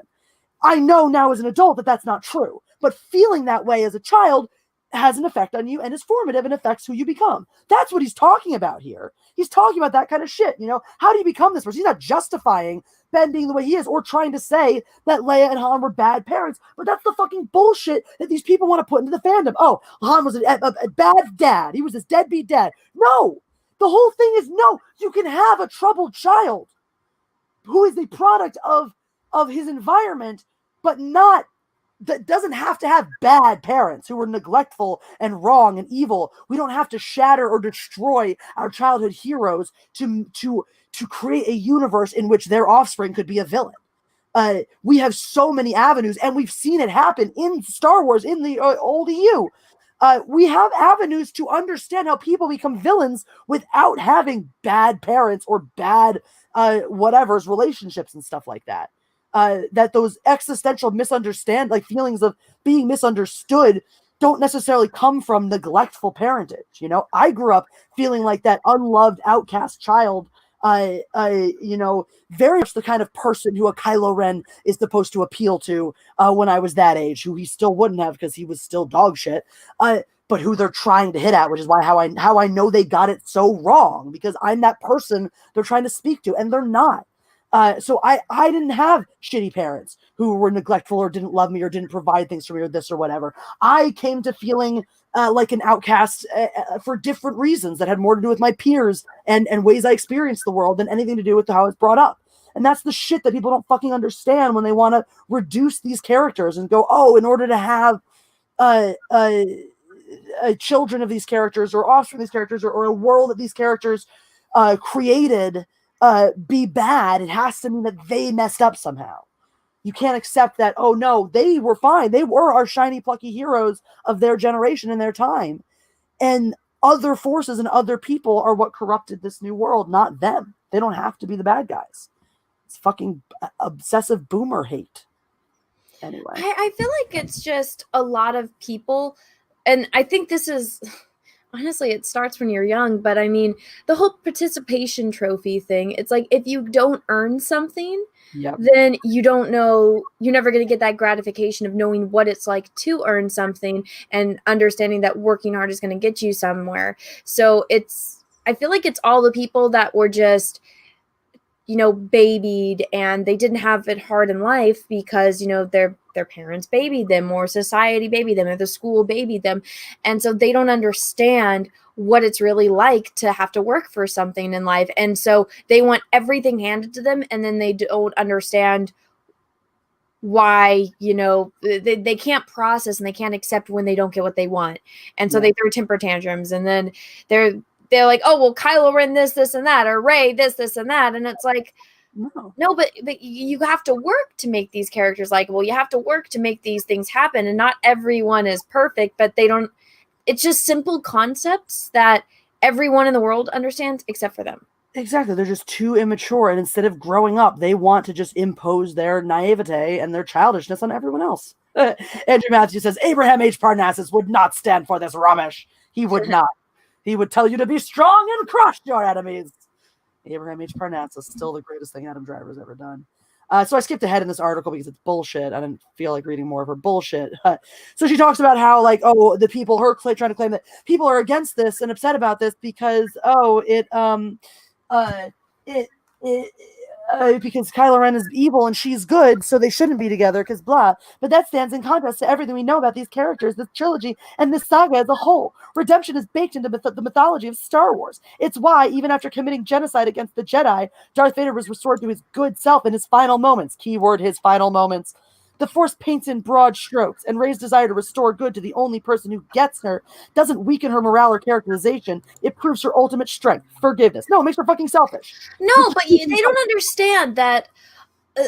This just shows that they don't understand actual, like, relationships and how they work. And I'm not talking about just romantic relationships. I'm talking about relationships. Like, look at, okay, if we're going to go just from the original trilogy, Luke is Darth Vader's son. Vader becomes aware that that is his son. And, we don't know because the prequels hadn't come out yet. So Vader is the one that tells Luke that he's his son. What is the thing that Vader does? He cuts off Luke's hand. He tells him, no, I am your father. And he says, come with me. Together we can overthrow the Emperor and rule the galaxy together. So right off the bat, Vader's like, my goal is that I want you to come be my son and I want to rule the galaxy and we can do it as father and son. So right there, he's showing that he has affection for his son. Yes, it's demented because he cut off his kid's hand, but he has that family bond and that family loyalty where he would betray the dude that was basically his, father figure. He'd betray him for his actual blood. So you see that kind of quality in Darth Vader. What does Kylo Ren do to his actual blood? He fucking kills him. Yep. You know what this shit is? This shit, it's funny. Jeff and I just watched the documentary on this. It's what was it, Beyond or Beware of Slender Man or something, about the two girls who tried to kill one of their friends because Slender Man told them to. But basically, we watched this documentary. It's fascinating. It's very deeply disturbing about these troubled girls. But basically, one of these girls is you find out later is schizophrenic. Sorry, spoilers. They try to bury the lead and make it this whole thing. But she's schizophrenic. And it doesn't ruin the documentary. It's a great documentary. But and so she's really troubled. She's really just disturbed. And this other girl is just very misunderstood. She's a little disturbed. She's got some issues going on. She's probably has some depression things and whatnot, and just never had a lot of friends and was very misunderstood. So then she meets this other girl who's really fucked up and really troubled, but they get each other on this level. So now this other girl wants to go along with whatever this really fucked up girl says and wants her to do because, now someone actually cares about her. So they get caught up in the Slender Man myth. They're just young enough to believe it. And the friend convinces her we have to kill this other girl in order to, make Slender Man not kill us and whatnot. And she goes along with it and is willing to do it and is willing to buy it and believe because she so desperately wants that belonging. She wants this girl to be her friend and to like her. She wants Slender Man to be real because then he can be this evil, creepy reject who accepts her. And so it's really fascinating the way it dives into that psyche. That's what this fucking Reylo relationship is. It's a fucked up sociopath, psychotic person, and a damaged, troubled girl who no one ever loved, and her thinking that you should see the shit in the real world all the time, by the way, and it's not glamorous or romantic at all. I was close to being one of those people, actually. I dated somebody like that, but I didn't let him drag me down, where it's someone who's really actually fucked up and is not a good person, and has bullshit going on with them. I dated my wrong side of the tracks guy in high school because I, felt misunderstood in a certain way with all this existential angst. And what ends up happening in that situation is that if you stay in it, the shitty fucked up person just turns you into a shitty fucked up person and drags you down with them because you cannot save that person and you cannot fix that person. I realized I couldn't save or fix that person, and I eventually just cut that and moved on. But that relationship happens in real life. That's one of the reasons why I hate the relationship so much. Everyone acts like it's just innocent. No, it's very reflective of real relationships in the real world that aren't healthy.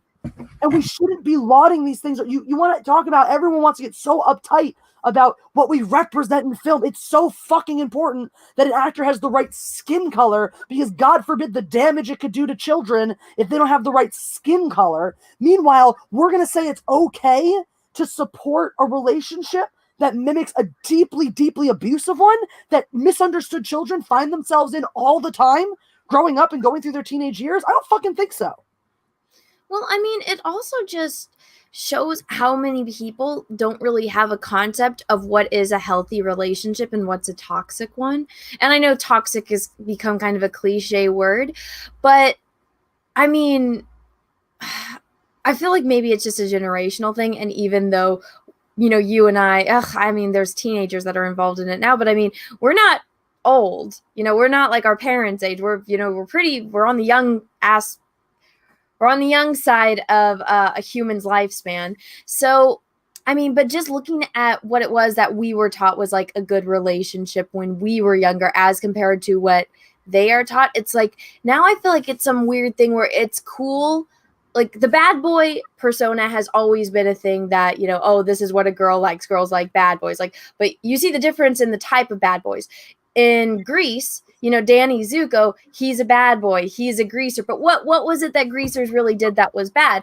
Oh, they were, just, kind of revolting against their parents. They had a different style. They liked cars. They did certain things. And that was the in thing for teenagers in that day. And it was just something that was looked down upon by the other generation. They weren't actually doing, well, I'm sure that there were some because there's teenagers. I mean, but like the worst thing in that movie is like they moon somebody, like some people, and it's all scandalous for the time, but like they don't hurt anybody. They're not. Yeah, it's all harmless, pranks. And then it's not an abusive relationship. It's just, it tells the story of two people that go in different crowds and how at the end Sandy kind of. Well, I always hate that people always write off the ending of that movie like it's so anti-feminist because she's willing to change everything about herself for him. People forget that the way that movie ends is they're both willing to do that. They both show up at the school fair. He's dressed as a jock. She's dressed like that.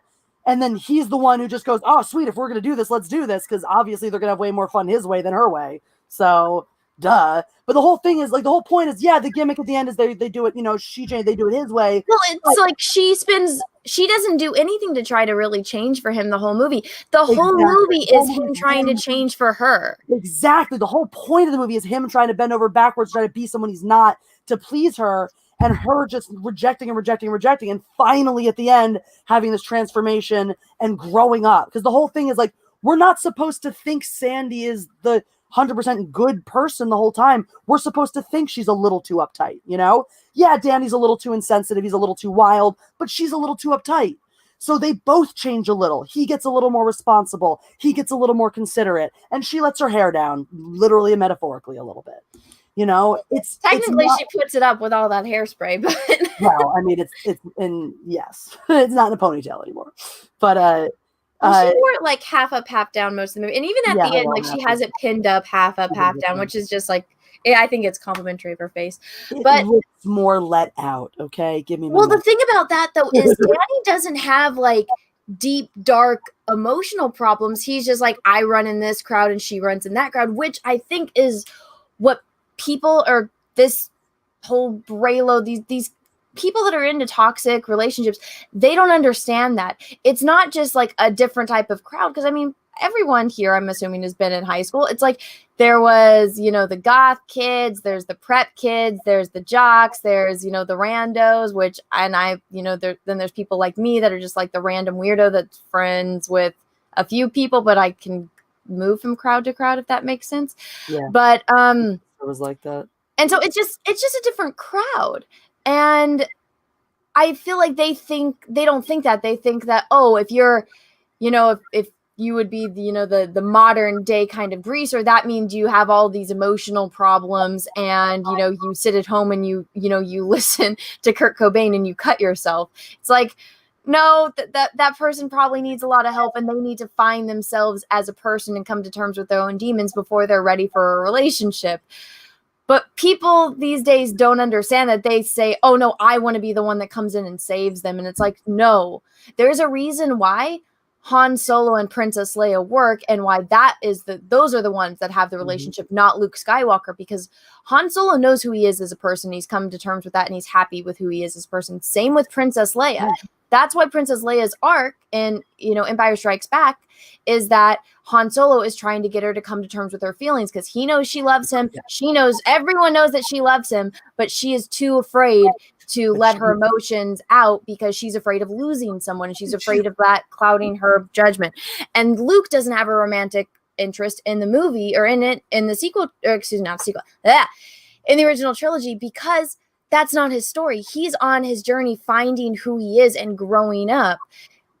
The sequels would, if they would have done him right, maybe he would have had a love interest in that. Maybe we would have gotten Mara Jade. But even then, you know, in the expanded universe, Luke knows Mara for over a decade before they pursue a romantic relationship because he wasn't ready. And I think people just don't understand that. They want to be in relationships so bad, or they want someone to love them, or they want to fix someone. And so they don't, and then they make sacrifices that don't benefit them, and they're just going to constantly get hurt. I just think it's hilarious that George Lucas, the guy who, you know, is known as being the not a people person, as a director in life in general, not a people person, has the intelligence to realize that a relationship based on one character saving the other one is not healthy, and doesn't do that with Han and Leia. Has the character who needs to save someone else is Luke, doing it for his father. And their relationship is not based on needing to save one another or whatnot. Their relationship is they're both fully actualized people, but it's what they bring to the table that helps the other one to grow. You know, it's not about saving or fixing. It's about being perfectly good, strong, capable people on their own, but being that much better together. The way you want a relationship. And I mean, you can have like an emotion, or like a couple that's romantically involved, and have one trying to help the other because the other one, you know, maybe is struggling with something, but you're not trying to change who they are. You're trying to help them realize their own strength. There's a difference between, you know, a relationship where someone's leaning on the other person to get through something versus that person's only there to try to fix them, or, you know, like they wouldn't, you know, like you wouldn't, like, it's kind of what I realized in high school. I kind of realized at a point, that's why I broke up with the guy. I was like, I don't like this guy anymore. I don't love him. I don't even like him. I'm only with him because I feel obligated. I feel like if I'm not, he's going to fall apart. And I realized I can't fix him. It's not my job. And you cut loose from that. But yeah, that's that. Adam Wofford makes a great point. This movie were about Vlad Tepes and Joan of Arc, and they were trying to kill each other, and she was also trying to save the world from Vlad's evil army of vampires. This would still, there would still be a ship for them. Absolutely. And that's, I mean, like what you said, people don't care about what makes sense or what serves the story. They only care about what they want in this moment, what they want to have, and what they want to see. You were absolutely right. I just hate the whole concept of, oh, this person likes this person, but they also want to fix them, and that's the attraction that they have. Right? Like that's part of the attraction. It should not be part of the attraction. Well, I mean, if you want to have like a one-night stand like that's a whole nother situation. I mean, sure. You do you, but this whole obsession with, oh, I see all of this person's flaws, but I'm physically attracted to them, so I want to date them and make them to my version of what I want them to be. Or the other, that isn't healthy at all, but that's what I feel like all of these people, you know, Reylos in particular, they do. The other fun one too, which is like this too, which is, you know, hey, you're this person, but I see all this potential of this other kind of person you could be that's better than who you are now. So I'm going to date you and try to turn you into that version of you that you don't necessarily want to be. And I think that's kind of like what happens in this story is Rey finds out Kylo Ren doesn't really want to be a hero or a good guy, like in spite of all her fucking efforts, which is why, like, yeah, he gets his hero moment and then fucking dies. Because he doesn't really want to be a good guy. He wants to put on a black cloak and a stupid helmet and run around pretending he's his grandfather. J-Nat, thank you for the super chat. This actually means a lot to me. Saw Star Wars in 77. It's great to see younger Jen gets it. It really means a lot because there's always like some, you know, Star Wars is always going to mean whatever it means to me. And I never have any sense that I don't have ownership or belonging over some part of it because of that. But at the same time, it's also like, it's one of those things where I have that awareness sometimes that I talk about Star Wars and Star Wars is this thing and fuck you new people. This is what you think about Star Wars. This is what it really is and what it means to me. And wondering how that lines up with, you know, the older generation where it came out, you know, new and fresh for them. So it's always really nice to feel like that. Those are the fans I want to feel like I'm on the same side as, I'm in the same ballpark with. So to hear the ones like, oh, I was an OG fan back when they were new and, you know, I agree and whatnot, that makes me feel like, yes, I'm in the Star Wars camp that I want to be in. And I mean, this is kind of off topic from that, but talking about like OG fans, I mean, I remember when I was growing up and, a grown up that was an OG fan found out that I, this little tiny Hobbit child, like Star Wars, they always got so excited. And they're like a grown up, they'd be like, oh my gosh, you like Star Wars? Like, what character do you like? What movie? Like, what's your favorite part? And they wanted to, talk to me about it because they were so excited that someone that was as young as I was liked something that they liked. And, I mean, it's also a good way to connect with a kid, and I get that. But, the only time I really got pushback from that or like found out that it was negative to like Star Wars was from girls that I went to school with. Yeah. That would, make, that's not like, Yep. And so it blows my mind because it also comes from the fucking Reylo people, because none of them liked Star Wars before the sequel trilogy came out. And I think that's why they like the sequel trilogies, because they never had love for Star Wars before it. And they're like, oh, the sequel trilogy got me into Star Wars. And it's like, well, guess what? Joke's on you, because that shit's not Star Wars. But then they're like, oh, well, fans are mean to girls and da-da-da. I'm like, no. You girls were mean to girls like me and Jesse until you got the sequel trilogy and it's not Star Wars and you're weird. Exactly. Fucking hypocrisy. If I wasn't allowed to be cool growing up, I wasn't allowed to be liked or popular growing up because I liked Star Wars, and you couldn't have both because not the boys, the fucking girls. It wasn't cool to like Star Wars. It wasn't cool to be into that. And the girls wouldn't let you hang out with them or be part of their social or all that bullshit, whatever nonsense they were doing that I never found out about, in good riddance, because I probably wouldn't have liked it anyway.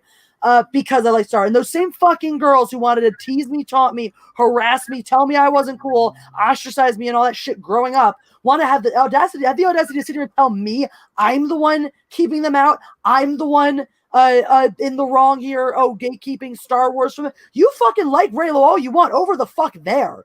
Don't you shove this shit in my face or tell me I have to like or accept this. Fuck you. I have never told anybody what they have to like or not about Star Wars. I have met people, I've had friends who, they'll get really apologetic. They'll be like, sorry, Star Wars isn't really my thing, or I haven't seen the movies. And I'm like, that's fine.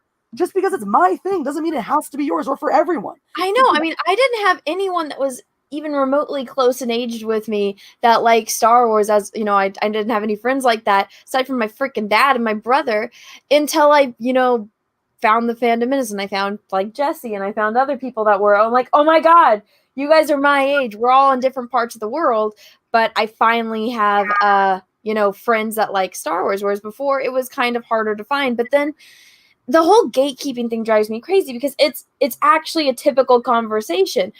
It's honestly a very similar to sports. It's like, oh, what's your team? What players do you like? Oh, this is not. Same thing with Star Wars. It's like, okay, Jesse, you like Star Wars. Who's your favorite Star Wars character? Han. Oh, which is your favorite Star Wars movie? First one. What about the first one is your favorite as compared? Because my favorite's Empire Strikes Back. So why do you like the first one more than Empire? So the funny thing is, Empire was my favorite growing up. It switched to Return of the Jedi at one point and then back. And when I grew up and actually started analyzing Star Wars was when the first one became my favorite, because I realized from a filmic perspective, really, when I started studying film and understanding from a film level, I could really appreciate, and I could never fully appreciate the first one, but I appreciated it on the sense that it introduced all of the characters and it had some of the most iconic moments, but I always felt, it's a little slower, it's a little whatever. Now I can appreciate, though, it's the most perfect one as in terms of a piece of just cinema from a purely analytical standpoint of the pacing, the story, the characters, the way it's written.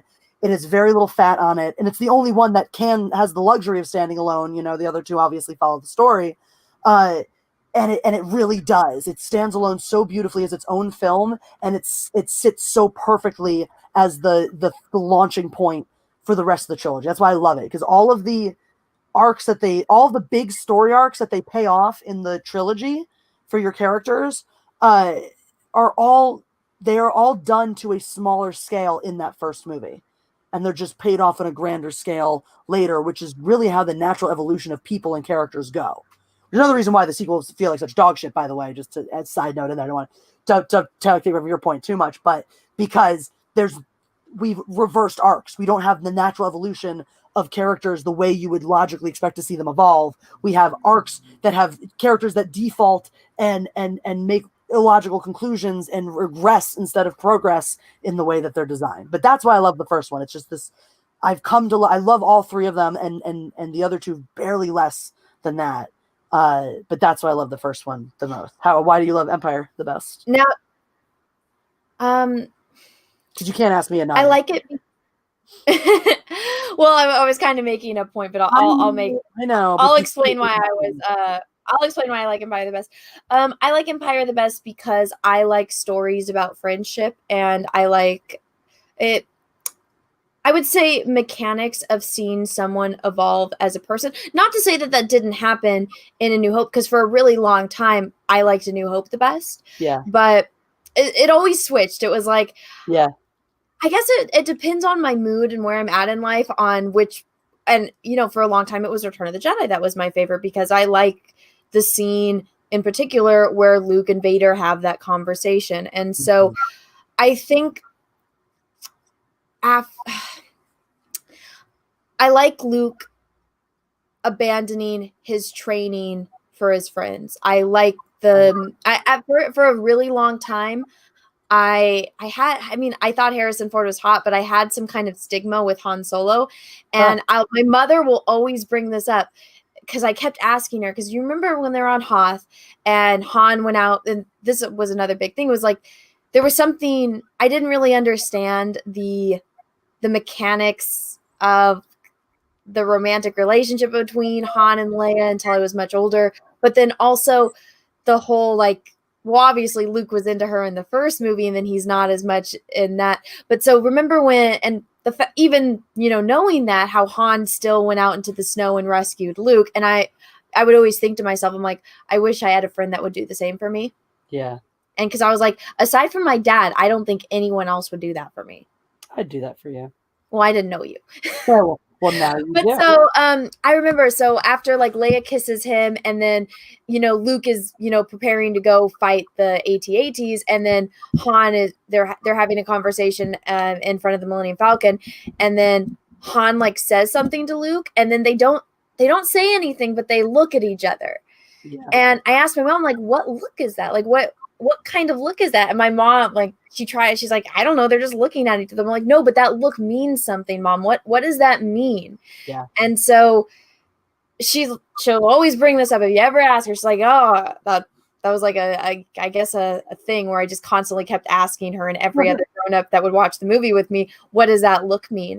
Mm-hmm. And so it's where you get to this level of friendship to where you don't have to talk to one another to know exactly what each other is thinking and feeling. And so it's, you know, it's a very small moment, but obviously Luke and Han, they didn't have that in, you know, A New Hope. Han comes back because Luke, you know, tells him, you know, Leia can't convince Han to come back. And obviously Han's totally into her, but Luke is the one that really says, like, what the fuck? Like, dude, you're a good person. Like, I can't believe you're just going to abandon, you know, us, and gives him kind of a guilt trip. And you think Han is long gone, but then Han comes back, not because of Leia, not because of, you know, duty to, you know, save people. It's because of Luke. And so their friendship, even though they spend like half of the movie, they're not even together. Mm-hmm. Luke, he feels Leia's pain, but he feels like, this is why it broke me. I'm like, you gotta be fucking kidding me. Luke is on Dagobah and he feels Han being tortured by Darth Vader. He goes back because he feels Han is in pain. So don't even fucking give me that Luke didn't feel Han die. Yeah. Bull fucking shit. Luke left Yoda. Yoda told him, if you leave now, you will never be a Jedi. I am the only one left that can train you. If you leave now, it's done. And Luke says, you know, Luke leaves because he cares about his friend. And so I love stories about friendship, and I like how much their friendship has evolved, and it's blatantly obvious in that movie. Yeah. And it's a bit different in Return of the Jedi, and it's obviously a bit different in A New Hope because it's just starting.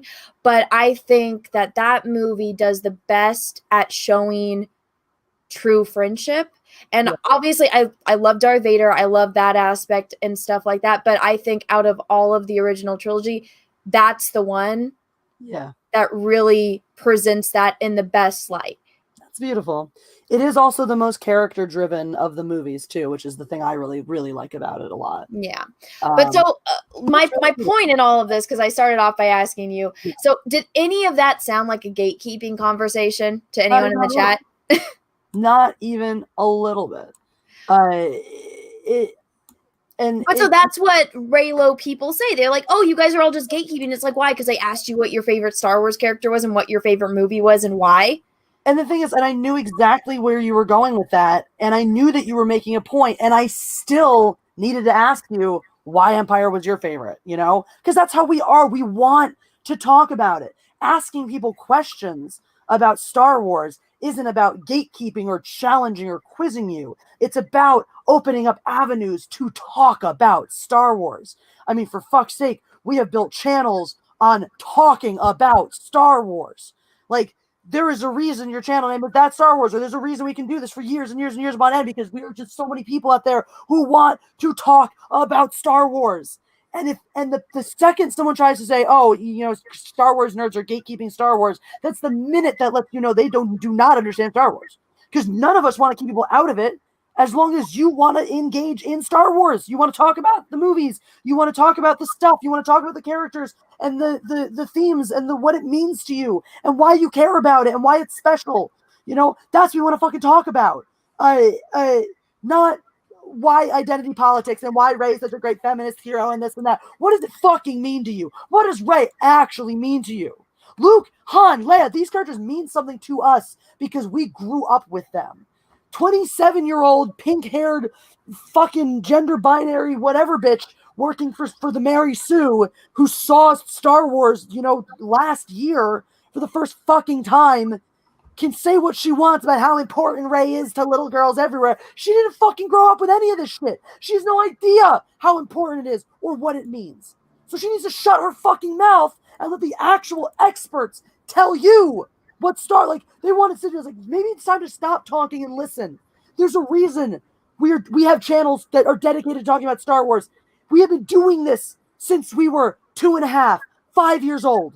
We didn't start this shit when Disney bought Star Wars or when The Force Awakens came out or when The Last Jedi started all this controversy. That's not when we started talking about Star Wars. We started talking about Star Wars from the moment we knew what it was, and we've never fucking stopped. And if that concept is confusing to you, then you don't belong in this fandom.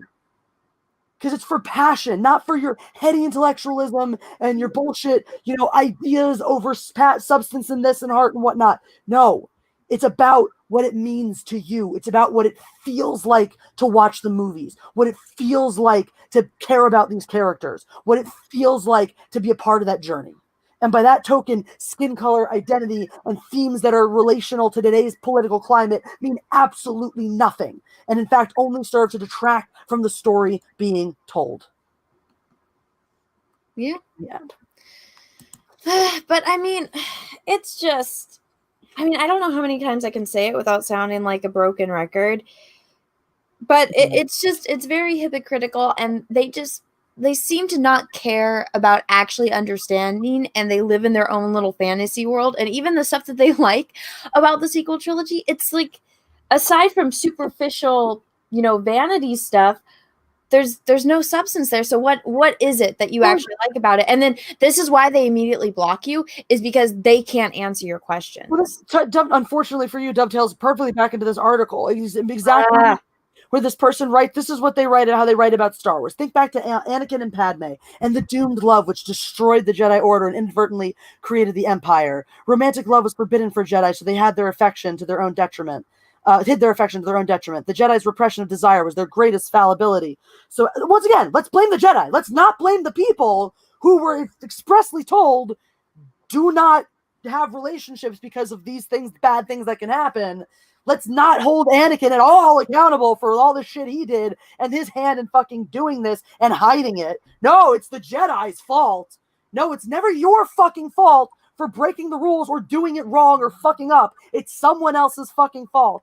The Jedi's repression of desire was their greatest fallibility. So how does the Force, this almighty power... Well, what's funny? It's like, well, no, Anakin was the only one that really had an issue with that. Like Obi-Wan, they go into it the Clone Wars, Obi-Wan almost left the Jedi Order because he fell in love with, the woman that would become basically the Queen of Mandalore.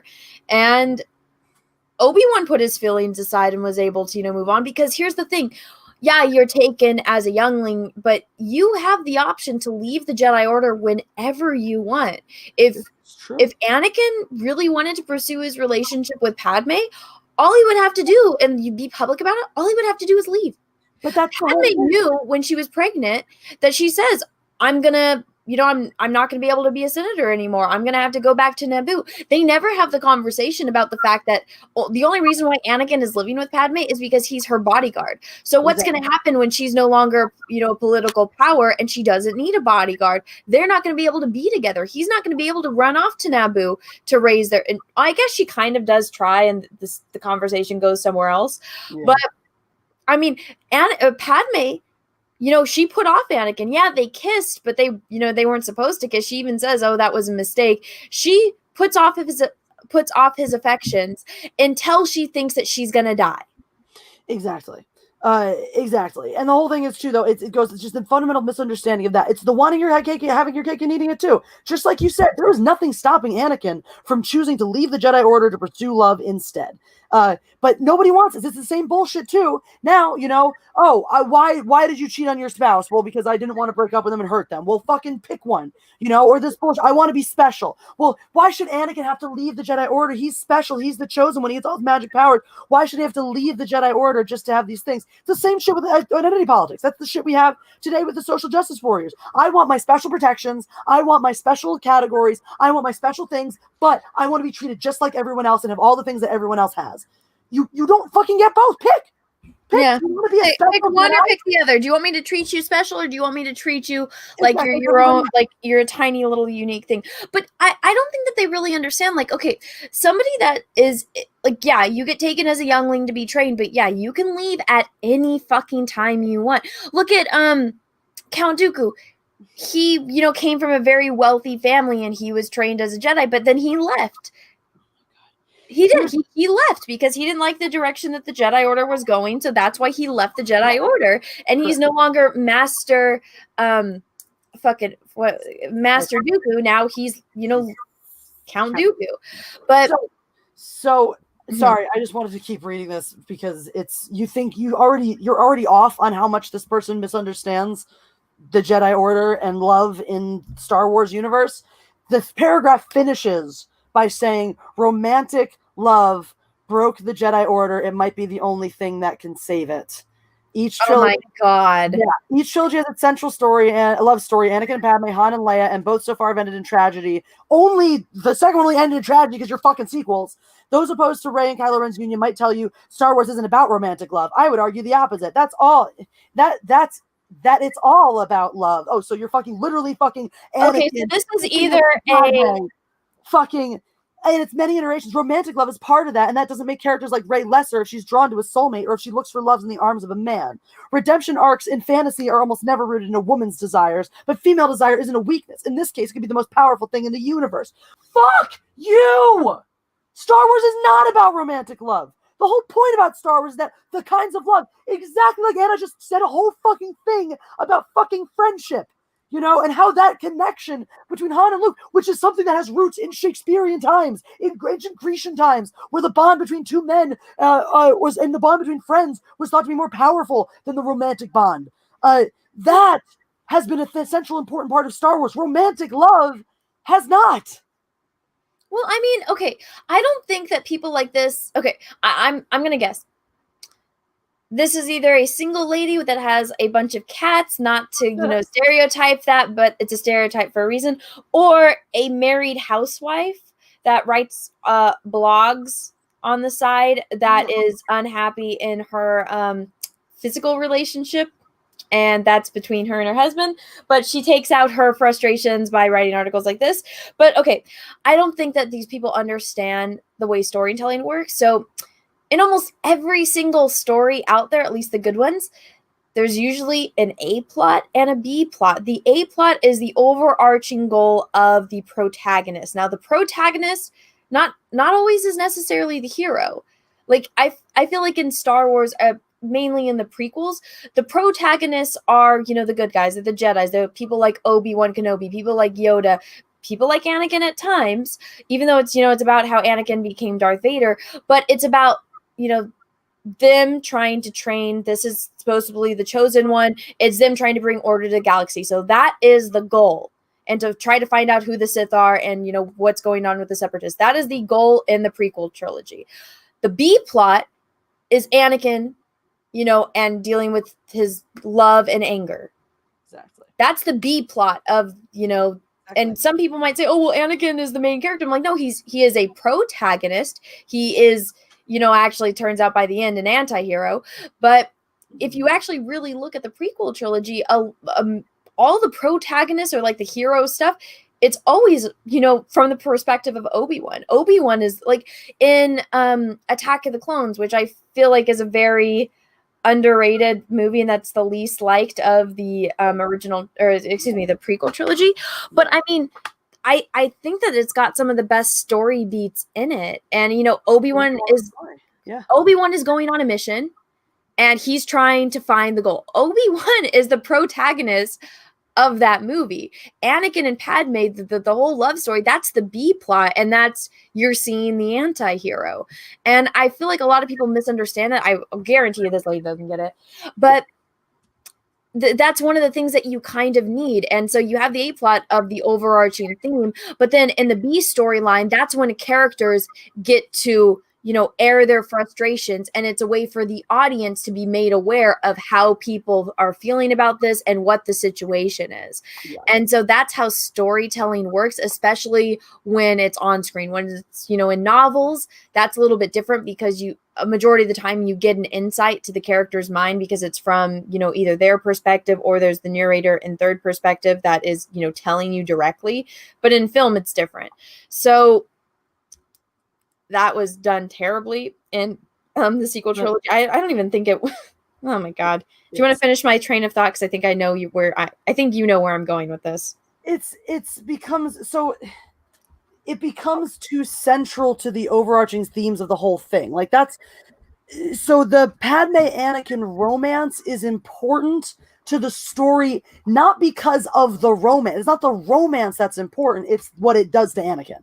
And how it, you know, creates the pressures that turn him dark side. You know, the Han and Leia romance is really extraneous. You can have this whole movie without it.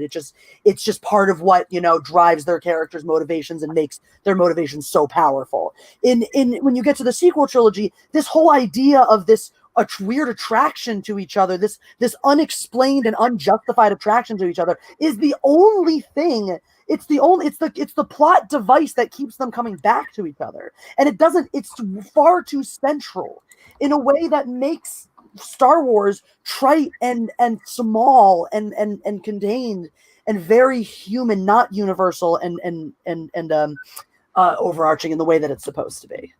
You know, I think that's kind of where you were driving to a little bit. Ish. Yeah, but I mean, it also just goes like this woman doesn't understand the way storytelling works. Yes. Yeah. How to actually use it as a device to enhance the story rather than a device to try to create story out of nothing. Well, so there are movies where, you know, usually rom-coms or, you know, tragedies, but so let's look at Titanic. So that movie isn't about the Titanic. That movie is about Rose, you know, coming to terms with who she is. And by doing that, well, the reason she's able to do that is because of, you know, Jack's character and them falling in love. That is the A plot of the movie. The B plot of the movie is that, you know, fate is going to deal its cards and they're on a ship that's doomed to sink. Everyone in the audience knows it. That's the B plot. Even though the movie is called Titanic, the movie's not about Titanic. It's about Rose and Jack, and mainly Rose's character development. Exactly. And how Jack is able to teach her how to, you know. And in the same way, you can argue that Luke is always the B plot in a way in Star Wars. It's Star Wars. The movie is about, yes, it's about Luke's journey and all that stuff, but the movie in a big way is about what's the engines going, you know, churning in the universe, what's actually happening in these wars. And Luke, in a way, even becomes, again, the B plot of those movies in a way where you're like, you're focused on it and it's important. But even then, because his journey is only one journey that's happening, you're not going to, it's like too much with Kylo Ren and Rey. Like, okay, you have this one real, we're still working on justifying why their journey is even happening, why it has a purpose in the story. And now you want to add all this romance and shit that's supposed to be so important. We're supposed to care about all this important shit when you haven't even justified why their already B plot is even here. It's like, you're not even fucking up your A plot and your B plot. You're making your, what should be your B plot, your A plot, and you're not even justifying why it's a plot point to begin with. And then you're over focusing on it, you know? It's like the extra layers of garbage where not only you're doing this bad, you're doing this so beyond wrong. AK Rex says, I recently introduced one of the girls I know to Star Wars. She resisted so long, then watched them in my machete order, cried like a baby, and loved it. AK, let us know. Do you do the traditional machete order, or do you have your own version? If you have your own version, do let us know. What is the machete order? Machete order, I believe, says do 4, 5, 1, 2, 3, 6. Which the only detriment to doing it that way is you quote spoil Han and Leia, Luke and Leia being brother and sister before Return of the Jedi. But and I always tell everyone, watch the original trilogy first, then watch the prequels. I prefer that way. I understand why people don't want to like leave it with the prequels, but people like the machete order. I get it too. It's like you want to be introduced to the story and get through Darth Vader being, you know, Luke's father and whatnot, and know that much of the Star Wars universe before you see any prequels. And then you can go get a hold of all the stories of the prequels, so you can finish off your experience of the trilogy or of Star Wars with an original movie. So I get the theory. I personally like 4, 5, 6, 1, 2, 3 myself. If I'm going to introduce somebody to it, if they're willing, I want to do 4, 5, 6, 1, 2, 3, 4, 5, 6. I think that's the best way. I don't. So what I'll do is I tell people to watch the originals, and so they watch the originals, and if they like it, I'll say, oh, like, do you like Darth Vader? Do you want to see how Darth Vader became Darth Vader? And if they say yes, then I show them the prequels. If they say no, then I'm like, all right, let's watch Star Wars again. Yep, exactly. Helva XH834 says, those are better answers than headlines. I don't have a favorite. For me, it's just Star Wars. That's how you can. This is all of Star Wars. All of Star Wars. I just love Star Wars. I want to exist in Star Wars. The closest thing I'll accept to that, now I will, because I used to say this too. There was a period of my life before I came around to A New Hope being my favorite. There's a period of my life where I said I cannot separate 1 through 6 or 4 through 6 as individual films. I like the original trilogy because it's such a story, you know, a complete story in and of itself. And I was like, I wasn't there yet of picking A New Hope as my favorite, but I was past the point of being able to say Empire or Jedi because they just were missing key pieces of the story. But that to me is an acceptable answer if you want to justify that. But the whole, like, all of it, no. All of, like, the original trilogy, fine. If you want to say the original trilogy is my favorite Star Wars, that's fine. I'll accept that. If you don't want to, if you can't split hairs and pick within that, no problem. But this bullshit of, like, I'm sorry, if you cannot put into a hierarchy things in Star Wars, fuck you, you don't know what you're talking about. Like, you like all of it. You like all of it the same. Okay, great. So you like the Ewok, Chronicles as much as you like fucking Empire Strikes Back. Great. Okay. No, I like the Ewok movies. I like the Ewok cartoon. Of course you do. Those are my people. I know you gotta love your people. You gotta respect your peeps. Let me make sure I didn't miss any. Oh my god, somebody sent me. It was one of the funniest things ever. It's a little inappropriate and raunchy, but okay. So how I'm like, how I say, oh, hello, all my Ewoks, and then like they say, oh, you're the Ewok queen. Yeah. Okay, and so it was very raunchy, but I thought it was funny. I was like, actually, this is my type of humor. But so you know how the Ewoks thought C-3PO was a god? Yep. And like worship it. Yep. So the person was like, oh, okay, so since you're like queen of the Ewoks and all of the Ewoks, they think robots are gods. So where does a vibrator rank on goddom or godhood? On God. And I'm not even kidding, Jess. I spit out my drink and it came out my nose. I was like, oh my god, that is like the greatest train of thought I've ever. Oh my god, I love that. That person's a genius. I was like, oh my god, you just won at life. That Roland Gonzalez apparently was sexually attracted to Ewoks. I think that's what he's trying to say in the chat. Correct me if I'm wrong, Roland. That is what you're trying to say, right? Macy Van Dusen says Luke is fave character, RTG is fave episode. If you guys want to drop your favorite characters, favorite episode of Star Wars in the chat, we'll read a few of them out loud as well if you want to drop them in, and follow Macy's lead as well. Since everyone's dropping their watch order in here too.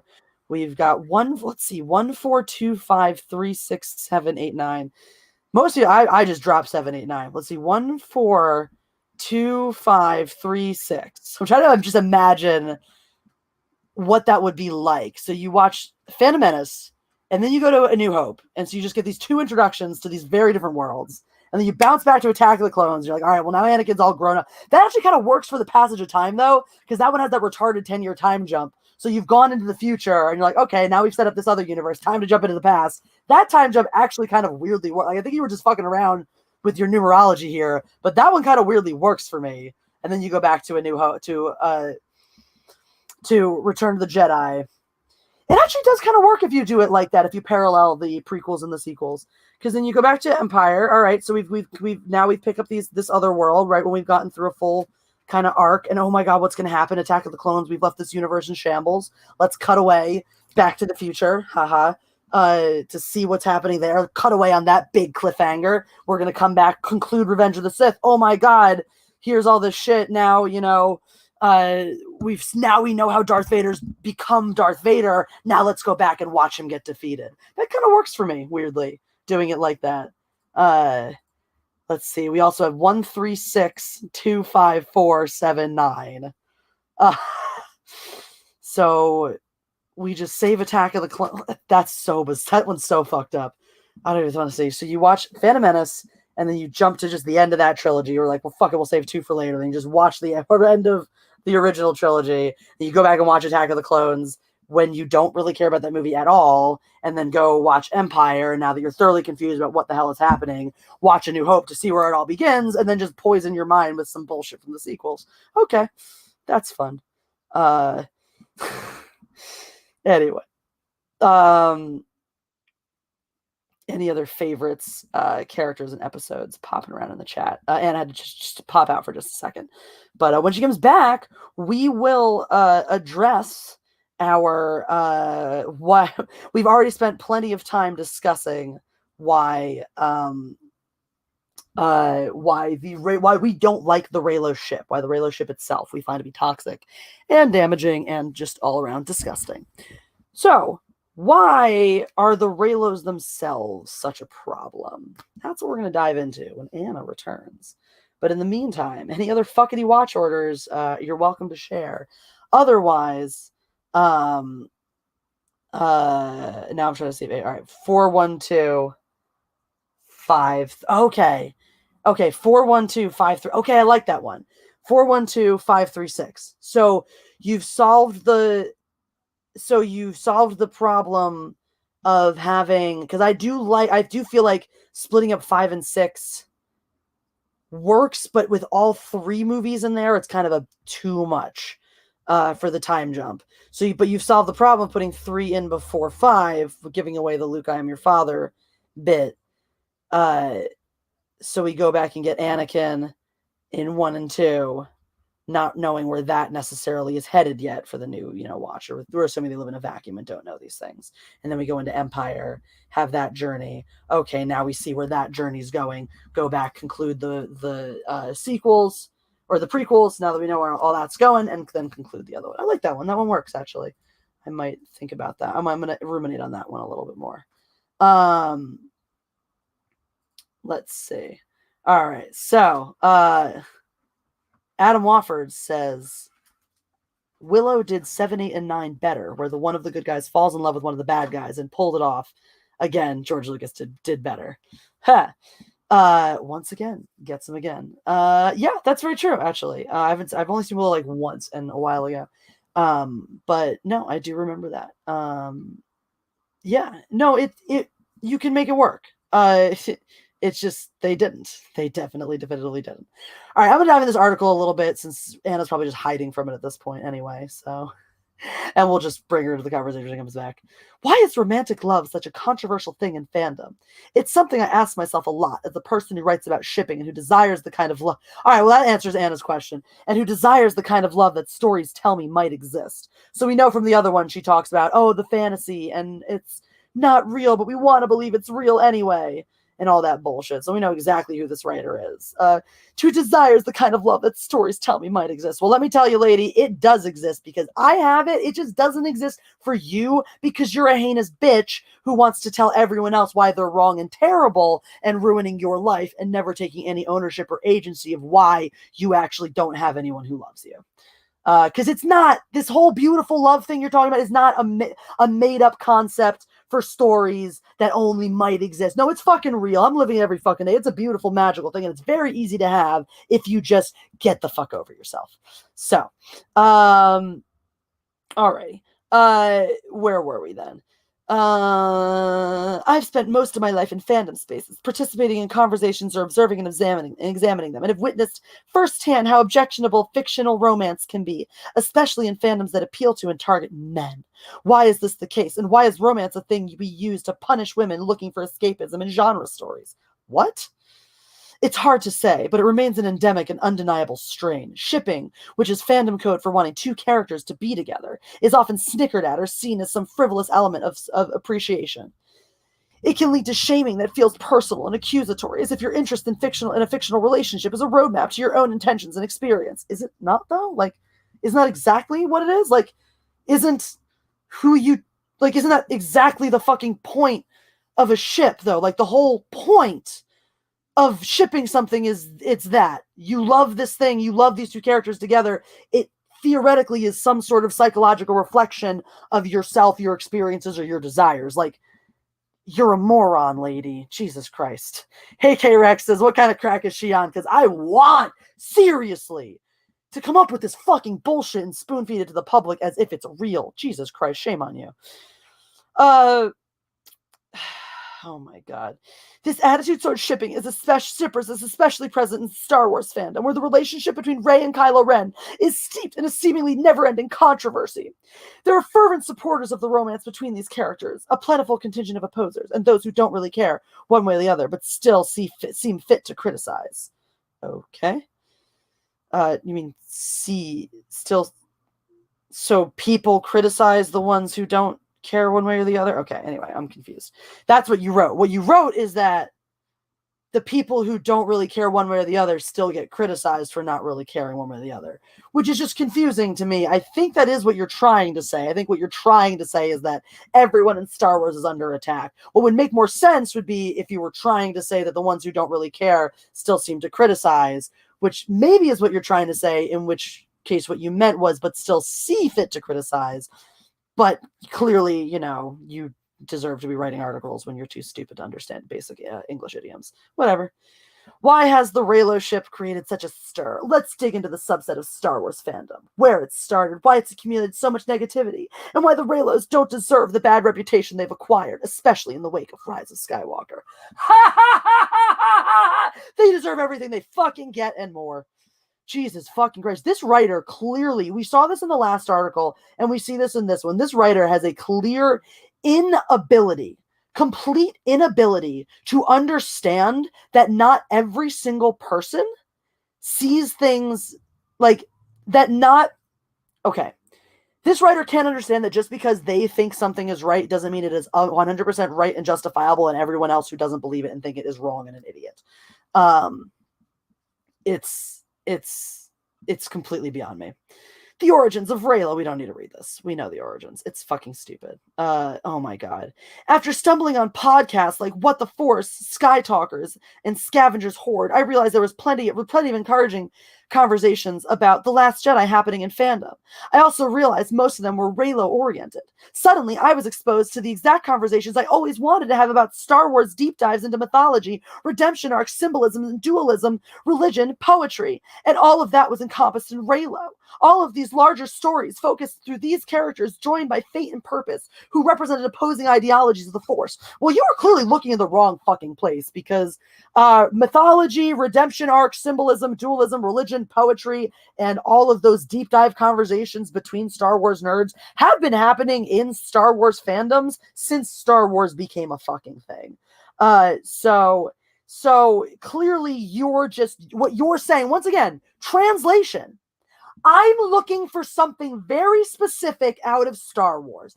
I'm looking for a relationship I can ship and have that be part of my Star Wars experience. Therefore, if I don't get that in my Star Wars movies, I am going to yell and bitch and complain at the studios for not giving it to me. And I am going to yell and bitch and complain to other Star Wars fans who didn't also want it by telling them that they're wrong and entitled for not wanting the thing that I wanted.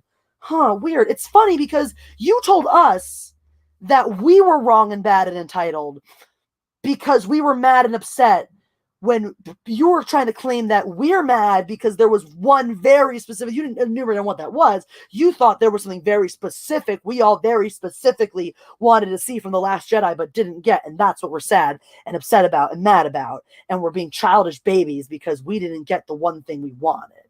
But now you're saying Reylos are noble for seeking out and ultimately sort of achieving the one very specific thing that they really, really wanted in Star Wars, irrespective of what everyone else wanted and what actually worked for story. So yeah, totally. Keep just fucking choke to death on your hypocrisy. Oh my God. There's so much to dig into. Ugh, fuck you. Their relationship feeds a part of the fan base who craves that kind of female protagonist, one who represents their own burgeoning lust, complicated compassion for the men they chose to care about, and temptation towards the thing we're told to fear. Through the Reylo relationships, Trish, Rey took on another angle, one that finally made Star Wars feel like a story for me. So you didn't identify with a strong female hero who had to balance her personal feelings with her responsibilities towards the rebellion. You didn't identify with Princess Leia at all, even though she was deeply feminine and still very powerful, even though she had this complicated relationship and affinity for Han, even though she couldn't lean into that because it complicated all of her other missions and objectives. So basically, like the very similar kind of complicated relationship that's always existed in Star Wars, a package into an actually quality character. So what you're saying is Princess Leia didn't resonate with you because she's an actually strong, powerful female character. You want a pathetic character with no agency. That's literally what you're saying. To like the men they want to like. What you're literally saying is, I want permission to be a pathetic wuss who chases bad boys around, lets them boss me around, tell me how to live my life, and save them. And I want permission to be told that I'm allowed to pursue abusive relationships. I'm back, by the way. I just saw that. Welcome back. You're missing so much fucking fun. By the way, we answered your question. She wrote in the very first paragraph of this thing that she loves shipping and stuff because she loves reading about the type of love that she wants to believe is real that she could one day have. So she's a lonely cat lady. Yeah, she's a lonely cat lady. And once again, we talked about how like she has this inability to accept that. But you like how I fucking called that? Oh, 100%. She's either a single cat lady or she's in an unhappy or not satisfied relationship. You fucking called it. Nailed her to the wall. And she's on about women wanting these things and how like, and so the whole thing that I was just on about before you came back was how she finally found all these deep dive conversations about Star Wars and its mythology and redemption arcs and this and that she never got to have before. I'm like, bitch, that is all of what Star Wars is about. You were just waiting for it to be packaged into some fucking Twilight character that you could identify with. Literally it. Rey and Kylo have the classic enemies to lovers storyline. No, they do not. A romantic trope seen in fairy tales like Beauty and the Beast. In Beauty and the Beast, the worst thing he does to her is yell at her and locks her up. No, Beauty and the Beast. Beauty is a fucking gold-digging cunt. That's true, too. No, I mean, I can go on my rant on Beauty and the Beast. The Beast did nothing fucking wrong. The Beast is the abused party in that sense. Honestly, come on, the fairy tale. He scorns the old woman who's just looking for a place but Jesse, out in the storm. He deserves the curse. Jesse, he was an 11-year-old kid that's the prince, and for whatever reason, he's opening the door for the stranger. He did what every kid is taught to do. Stranger danger. Who says he's 11? The movie. When does it say he's 11? So he let me finish. On his 21st birthday is when he'll be a beast forever. Lumiere says 10 years we've been resting, doing so much more than dusting. Okay, that's fair. He's 11. He's an 11-year-old kid. He not only is he a kid, he's a prince. Those are like fucking priceless to royalty. So the fact that he's a royal and he's a boy, and for whatever reason, none of the horde of fucking servants do their job. Lumiere doesn't answer the door. Clogsworth doesn't answer the door. The royal prince opens the door, and he does what any 11-year-old boy would do that isn't royal, would say, no, stranger danger. He doesn't know if she's an assassin. He doesn't know if she has diseases. He says no. Because for whatever reason, there's no adult there to do this. For whatever reason, the crowned fucking prince is opening the door. And he says what any kid is taught to do. He did nothing fucking wrong. Now, apparently they don't have fucking security. Apparently anyone can come up to the door of the fucking castle. So what kind of precautions are these doing? Also, again, he's a prince. Those are fucking valuable to royal families, especially since he's healthy and he's not insane. Fucking priceless, right? Okay, so Lumiere wasn't doing his job. If Lumiere answered the door, if Mrs. Potts answered the door, what is the most this lady was expecting? Okay, you can stay in the servant quarters. You can stay in, the stables. There is no way in hell they're going to let this one random homeless old lady anywhere near the crowned prince. They're going to keep her as far away. She could have diseases. She could be an assassin. So he did the right thing and he gets punished for it. And then he spends 10 years with all of these people that they don't care about him in any way, shape, and form. All they want is to be human. And they all have spent a decade resenting him because they think it's his fault that they're all trapped like this, even though none of them apparently were doing their fucking job. And so because a kid did the right thing that every kid is taught to do, they all got stuck like that. And so then the girl comes and they don't ask him, hey, Beast, what kind of girls are you into? Maybe he doesn't like, brunettes. Maybe he likes black women. Maybe he likes blondes. Maybe he likes gingers. Maybe he's fucking gay. Nobody asks him. They just say, it's a girl that's breathing. Make her fall in love with you. They don't ask him how he's doing. They don't ask him how he's dealing with this. He's literally been stuck as, a creature for a decade in a castle, isolated from the rest of the world, surrounded by people that hate him and resent him because they all blame him for them being stuck as, objects. The Beast has a terrible life. And then somebody comes in. Some random old man breaks into his house. He remembers what it was like when this old lady came to the door. So he has kind of a stigma of it's bad when strangers come to my house. And then he sees this random person getting all of this affection from the people he's been surrounded by for the past decade that have shown him nothing but coldness. And he gets upset about that because guess what? He didn't have a parent there to teach him how to control his emotions. He's been stuck in a fucking castle surrounded by people that hate him, and he doesn't know how to deal with this. So he gets angry and he lashes out, which is a very understandable thing to do when all you've wanted your entire life is for somebody to give two fucks about you, and he sees them doing it for a stranger, and then he thinks, what did I do that was wrong? I simply didn't let a stranger into my house. And they're giving this guy, the belle of the ball, treating him like he's God's gift to fucking earth. So yeah, he gets upset and he puts the stranger who broke into his house in a cell, which he has every right to fucking do because the guy broke into his house. And then Belle comes along, and the reason why the Beast is compassionate to Belle is because, and he even has that moment where he's just like, oh my God, you would sacrifice yourself for somebody else. This is the first fucking time in his entire life that he's seen someone be compassionate and, show some kind of care for someone else and, take the fall for someone else. And he's moved by that. He's never seen that before. That speaks to his art that, there is, good out there. But then let's look at Belle. Let's look at Belle's life. What's the first thing we see when Belle comes into the picture? She starts singing a fucking song about how much she's better than everyone and how everyone is, beneath her and how she's different and everyone around her is odd. Then Gaston comes into the picture. Now, the thing about Gaston that I think to us, he is the bad guy. We know he's the villain. But what does Gaston say? oh, I'm the best guy in town. I don't want any basic bitch. I want Belle because she's the fucking best. He's got triplets, hot triplets that are drooling over him. He doesn't want them. He's going to be the most loyal fucking guy in the world to Belle because he thinks that she's the best. That is what we are trained to want in a partner. We want somebody that's loyal, that is going to take care of us, that is going to prioritize us. That's exactly what Gaston says. He says, I don't want no basic bitch. I want you because you are the best fucking woman out there. You are my equal. I will provide for you, especially during a time period where women can't have jobs and she doesn't have any brothers to take care of her. She has an elderly father. What's going to happen when he dies? Yes, the live action is completely different, but Gaston is what we're taught to want in a man. That's all he does for her. And she says no. She sings the whole song about how she doesn't want to live some provincial life, so she doesn't want to be a housewife. She wants to go explore the world.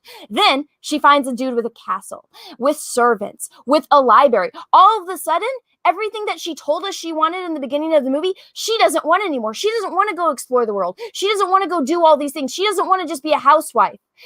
Then she finds a castle and a library and servants. All of a sudden, she's fine with just being a housewife. She is a fucking gold digger. The guy that owned the tavern, the richest guy in town that actually is going to survive the fucking French Revolution, whereas the Beast is not, and she probably won't either.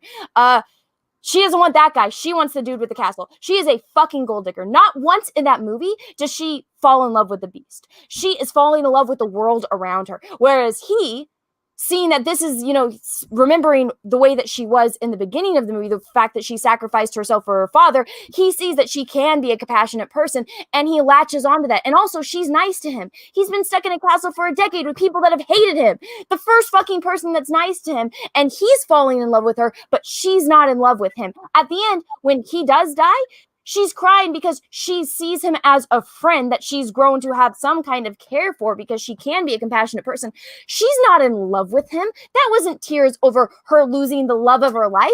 That was just tears over her losing a friend. Belle is a terrible fucking person. The Beast did nothing wrong. He got abused. It was You need to make this a video. I've been wanting to. You need to make this video. You need to make this video. Like, you've literally changed, honestly, you've changed my mind. First of all, I'm really coming, honestly, you've changed my mind on a lot of this. I'm completely 100% on your side with the Beast being completely the victim here in every way. And while funny thing is you say that, even though Gaston does certain things that, make him firmly the villain by just, treating people shitty and other points, I've always thought, I was like, he wanted the smart chick, yeah, they make it seem like, oh, she's the most beautiful one and whatnot, but there are plenty of other really pretty girls in this town, clearly. He wants the smart chick. So even though he's a moron himself, he does value the right thing. He's the most successful person in the town. The tavern, that's his tavern. He is a very successful entrepreneur. He is the one, He's not very bright. Well, I mean, I think. Okay, he's not very intellectual. Let's put it that way. There you go. Because he's a very smart businessman, but as far as, I think he knows how to survive. He knows how to get what he wants very well. But I also think too, isn't there a moment too in the movie where he realizes or something, even though they make fun of crazy old Maurice, where he realized oh, I've got to be nice to him if I'm going to make him my father-in-law. He takes that later on, but there's a moment when he's still wooing Belle. The only time Gaston really does go bad is because he gets upset because he's literally doing everything that you're told to do. For boys, I guess. I mean, I'm not a boy. I only know what I've read and seen in read in books and seen on movies and what I'm assuming that guys are taught. Now, to be fair, he is throwing a temper tantrum because the girl that he likes doesn't like him back, and it's very. That's it. All of us know what that's like. But it's accessible. He's a very he has issues. Yeah, he has anger issues, but then he's also upset because she would rather spend time with somebody that's not even human than with him, and he doesn't understand that because he's like, every other woman wants me, so what am I doing wrong? And he gets upset, which he does. The Beast has temper tantrums as well. Everyone has flaws in this movie, so I think it's a good movie. It's just, I think there are things in it. Honestly, it reminds me a lot of the Amber Heard and Johnny Depp situation for people. But I feel like that's more, realistic, and you can get the facts to that. But everyone says, oh, Belle's this great person. But I mean, I remember, I knew that I've hated Belle since I was 5 years old. I knew that she treated the Beast like shit. I remember the first time watching this movie and being like, wow, what a fucking bitch, And like I'm so frustrated about this because I've had this frustration since I was 5 fucking years old. I saw this when I was a fucking child and it upsets me. But so, I mean, I get Gaston's frustration. I get the Beast's frustration. Belle is she's a little fucking hussy. I love this perspective. It's brilliant. Doyle Hargrave says Doom has the best Reylo vid. Girl went on meds. Lol. Holy shit. That's nuts. And AK Rex says Anna totally slaughtered it to pieces. Anna, if you ever join House Rex, I will make you a paladin. Absolutely. Fucking nailed that. Well, okay, but here's the thing, Jesse. Did you ever think about any of that before I just ranted? No, I never did. I never thought of that for a second. And that's why you have to make this video. Like, you have to make this video. You have to. It's perfect. I've been wanting to because, you know what's funny? Even when, I meet people that are hardcore, like, Belle fans, Belle's my favorite princess because she likes to read, but it's like, but when you really look at it, like, she's a really shitty person. And so I honestly think it was just maybe, like, Disney maybe not doing the best at storytelling. They made a beautiful film, but I don't think the storytelling was the best in there. And they've tried to retcon it so that way he's not 11 years old. But I mean, we still get the line from Lumiere. That's how we know how old he was. Yeah. 10 years we've been rusty, needing so much more than dusting. It's in the fucking movie. I have it on VHS. They can try to take it out, but it's there. He was 11 years old. You can try to say, you could try to justify, oh, well, they've been there for 10 years. Well, they've been frozen in time. But he says the 21st thing about the 21st birthday. So, he's not already 21. How could he turn 21 if they're frozen in time? There's no way to justify it. You're right. It's right. Well, I would say maybe he's he's the only one that's aging and the rest of them aren't because Chip is still a child. They're inanimate objects. What I'm saying is because that makes sense that they would be inanimate objects because they're things, but he has to live with the aging because of the curse. But the whole point is that there's no way around it. Like, it's right. Like, you're right. It's right there in the words. The fact that he says the thing about 10 years and the thing about the 21st birthday, any way you slice it, he was 11. There's no way to parse that where he's not turning 21. Therefore, if he's turning 21, time passes for him. If time passes for him 10 years before he was 11, you're right. I mean, it's just logic. It's just math. It fucking tracks. That's what was blowing my mind about it. I'm like, you are 100% correct. Well, it's funny because there's been so many people. I'm like there's so many people that Belle is one of the most popular Disney princesses, but you don't really, it's like, okay, yeah, she likes to read. She's a brunette. She wants to go explore the world. Anna. So the song by CeeLo Green, Fuck You, is actually is Gaston writing to Belle. Yeah. Because she wanted the richer guy. Adam Wofford's on board with your theory, clearly. He says, especially he's a male heir to the estate, especially during the 1600s. Also remember the French Revolution happening only 10 years later. You made that point, Anna. Exactly. That's exactly what I said. Honestly, so it's funny because my best friend growing up, or I shouldn't say growing up, in high school, her favorite princess is Belle, but she agrees with me. She's like, I would have picked Gaston because it's like Gaston does what every girl wants. If Henry Cavill came to my door and said, I want to marry you, I can't wait to have kids with you, we'll have all these dogs, you'll never have to lift a finger, I'm going to take care of you, he brings you flowers, he's ready to commit, and he's like, I don't want anyone else but you, I don't have eyes for any other woman but you. You see the hot triplets that are drooling over him. Most men would be like, damn, these triplets are drooling over me, and take full advantage of that. Gaston doesn't. He doesn't. I mean, all he wants is Belle. That's what us women are, that's usually what you want in a partner, is somebody that only has eyes for you. And honestly, in any other movie, that's basically the trait of every other Disney prince. Like Prince Charming and Cinderella, he sees every single hot chick in the kingdom's up in front of him, and he only has eyes for Cinderella. Yeah, I mean, real talk, when you look at the prince, like, let's say that Belle did earnestly fall in love with him too. Aren't you gonna have those questions though when he turns back into a prince? Like, aren't you gonna start asking that? Like, does he really love me, or does he love me because I'm the one who broke the spell? Does he love me because I'm the first woman that cared about him in however long? Like, well, see, I always thought that honestly, I think the Beast and Cinderella would be perfect for each other because they can understand each other so well. Like, oh fuck, you need to write like the unauthorized. You should write a treatment and sell it to Disney of the Disney will just rip me off again. No, but honestly, look at it. So the Beast spent, a majority of his life. Well, I honestly think, his entire life, because where were his parents? Why again, a male heir during fucking 60s. That's what you should do. You should make a comic that's like a clear parody of Cinderella and a clear parody of the Beast get together. It doesn't need to be parody. Like what? Well, I think that they're both public IPs. Oh yeah, yeah, right, duh. The Disney shit is the design. The fairy tale, duh. So yeah, if you did, so you can use the stories, but yeah, and the names and all that shit, just use your own designs. You could tell that story. Well, I mean, just looking at, I think that they have a lot more in common than the Beast and Belle because they both spent, their lives surrounded by people that hate them, and they would have a lot in common. And if you have Cinderella, and like, what did Belle want to do? She wanted to hang out with Lumiere and Cogsworth. She broke the one fucking thing that the Beast told her not to do, which was, bitch, don't go in my room.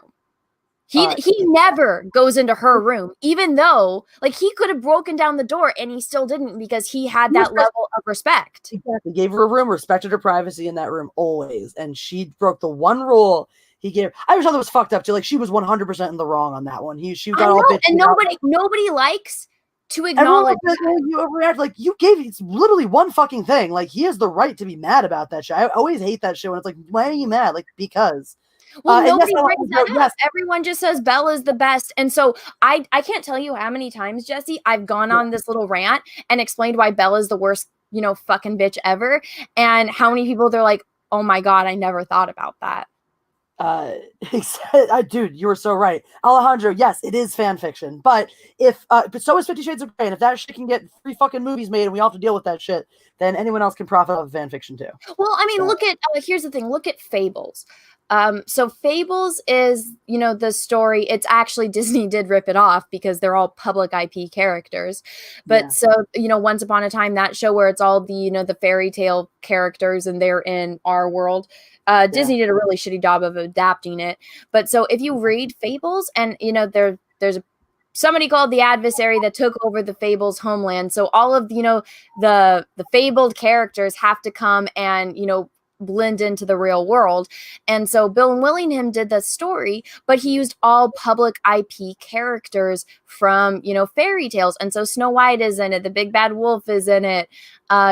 Basically every single character that you can think of, that's, a fictional fabled character. And so you can do like 6, and I mean, that's not fan fiction. That's the own universe that this person did, because I mean, Disney, they adapted Beauty and the Beast, they adapted Little Mermaid, they adapted Cinderella, but those aren't their stories. Those are, the Grimm's stories and Hans Christian Andersen's story. Exactly. Yeah. I forget. So the Disney movies actually are kind of fan fiction. No, exactly. They already are. They already are the adaptations. Those stories existed for hundreds of years before Disney got their hands on it. Someone said something about Ethan was talking about doing a fairy tale story. No. Ethan is doing Rainbow Brute. Oh, he's doing it with Rainbow Brute. Okay. Yeah. Yeah. So Rainbow Brute he's taking all of like the 80s like girls IPs and turning them into something for boys. Yeah. I like that. But which is a great concept. Like John is doing a little story. Like he's getting all like the CG artists to like do like little spin-offs. So John is doing Bro White. Oh, someone says he's doing a bonus book with fairy tales. Yeah. So I think Cecil is gonna do one. I think John is gonna do one. A bunch of different CG people are all gonna get in, but they're gonna be like short little stories, like 10-page mini comics. Yeah. I'll say though, if you can pitch that one as a 10-pager, that would be a cool place for it, or do it as a short and then expound. Well, no, because they're doing like parody, and I think if I were to do it, it would be like more of a deep emotional thing. Yeah, I think you should think about it though. I think it's a really cool story, and like you have that angle on Beauty and the Beast. I think you could even do that. I think you can start with retelling Beauty and the Beast, or like start your stories with why those relationships didn't work out. Because they're based on nothing and all that. Like, I don't know, it's just cool. Well, see, I kind of want, because I've been saying that I'm going to do this video on the Beauty and the Beast, but I kind of want to do it to where, because everyone's like, oh, do a rant video. I can do a rant video, but that doesn't appeal to everyone. And the second I do a Disney video, all of the Disney nuts are going to go fucking insane. So I need to present it in a way that can appeal to everyone, if that makes sense. So I think I might take like the critical drinkers approach and, just type out point by point. So that way I could, and maybe do scripted. I think you should do the rant and let the Disney people go nuts. Because look, negative attention is attention. Well, no, I think maybe I'm not pitching myself as well. I think I want it to be as clear and concise as possible. And when I rant, it's misconstrued thoughts. Maybe. And so I want to do as poignant as possible, like as if I'm giving a presentation. All that said, go back and clip where you went on that rant in this. I can go back and find where, abouts where it is easily from some of the super chats and stuff. But yeah, so around really, yeah, so maybe I will, and then I'll put it on my live channel and just say do like a really clickbaity thing. Well, what I was gonna say is at the very least listen back to it to maybe inform how you want to structure, because you laid it out really well and really concisely, and yeah, but I repeated myself a lot. That's the only issue I have. Okay, but yeah, maybe clip it and put that out there, or not, or just clip it and listen to it, and like.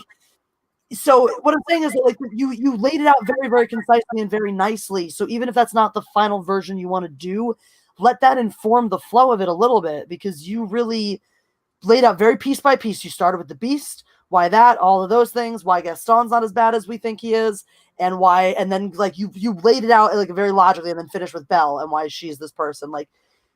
That's why I say go back and listen to it at least, like, because you're not starting from scratch. Even if you want to sit down and write it out meticulously, you're not starting from scratch. Just where it came out of your head like that is already like perfectly formatted. So that was brilliant.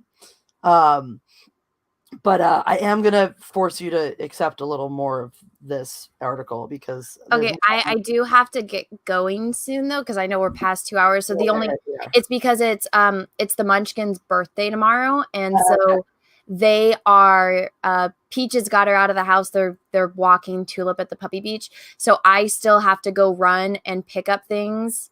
Okay, well let me just TLDR a couple of the points that I wanted to get to on this, and because here's the thing that really bothers me about this article and the way that she writes it and talking about it is she even here she talks about like, oh, the backlash because people say that it's grooming behavior and all this stuff that's a negative example for young girls, and she says, well, that's not wrong, but people want to act like Reylos haven't thought about this stuff and are just choosing to ignore it because they think Adam Driver's hot. And that's like, you can't have both though. You can't fucking have your cake and eat it too. You can't sit here policing the fucking internet about what we're supposed to think and believe in identity politics, and you're never allowed to cast someone for these reasons if they're not the right identity and the right this. You can't cast this actor just because he's hot if he doesn't have the right skin color, ethnicity, or this or that or whatever. So how come we're allowed to ship something dangerous and harmful just because Adam Driver's hot? This is the fucking bullshit that pisses me off, the hypocrisy in here. And then she wants to sit here and act like, oh, these poor people taking all this. It's so innocent. It's so innocent. These people are fucking harassing Adam Driver. So clearly they don't have this level of perspective and understanding that you're acting like they have. This, actualization of, I've thought about this and I understand what it means. If they're fucking harassing Adam Driver because he's not married to Daisy Ridley in real fucking life. So that's that. And then somewhere in this article, she also says some stupid ass thing about, oh, women are supposed to be conditioned to not need a man or not want a man. That's your fucking fault. Your side, your fucking bullshit identity politics feminist side created that idea. that women don't need no man and shouldn't have one and need to live without one. That is why women don't get relationships in movies anymore. That is why women don't get hot, hunky guys in movies anymore. It is not because of men. It's not because men are keeping us from having these things. She writes like, oh, the gatekeepers, men are gatekeeping women from having nice things in male. No, men want fucking hot men, fucking hot women in movies. Women want hot men fucking hot women in movies. The only people who don't want that are your fucking feminist bullshit people trying to tell everyone what they should and shouldn't believe. The only people trying to tell others what they are and are not allowed to believe are you. That's the fucking joke. You, the Reylos, the fucking Disney shills are the only fucking people telling the rest of us what we are and are not allowed to believe. We don't give a shit if you like Reylo or what you do and don't like from this. We have a problem that you have a problem with us not liking it. That's the end of it. So that was why I wanted to, that was just what I wanted to get off my chest a little bit. And I felt like if I had to suffer through that, you had to suffer with me. So that's all. Now you can go and do all the wonderful, fun birthday things. Anyway, oh shit, I keep forgetting all the actually important things that I want to put out there for people. I'm doing a holiday video, and I am trying to shout out to people, you know, a lot of us have friends, family, etc. We maybe didn't get to see this season and whatnot. So if you have photos or videos of you with people, I don't need sound on them at all, but photos or videos of you with the people that you love and miss, entertainment, and would want to put them, they'll end up in a very nice finished product that you can show to your loved ones at the end of the day. But here's the email if you want to send any of that over for that. So that's the thing I'm working on. Also, Pancake, for those who are wondering or worried about the little boy, he is whatchamacallit. He is doing well, but he still has some remnants of the polyp in his ear, which puts him at about an 80% chance of growing back and needing that worse surgery. So we're still raising money for him because that. And so that is there in the chat too. Leviathan says, tell happy birthday from me to the Munchkin. Aw. Also hail our Lord Tiny SP and hail our Queen Anna Yub Nub. Yeah, the SP is your overlord. Aw. Well, thanks, Leviathan. Oh, and of course, before I forget, the Indiegogo, the sign-up list for the second chance at Stealing Solo with original cover done by Anna and Jeff is there as well. So make sure you guys get on that mailing list so you do not miss the January 5th launch. There will be a High Council exclusive cover available only on that day. So that is all. Anna, anything you want to tell the people before we head off? Thank you so much, everyone. I have to go. All right. Bye-bye.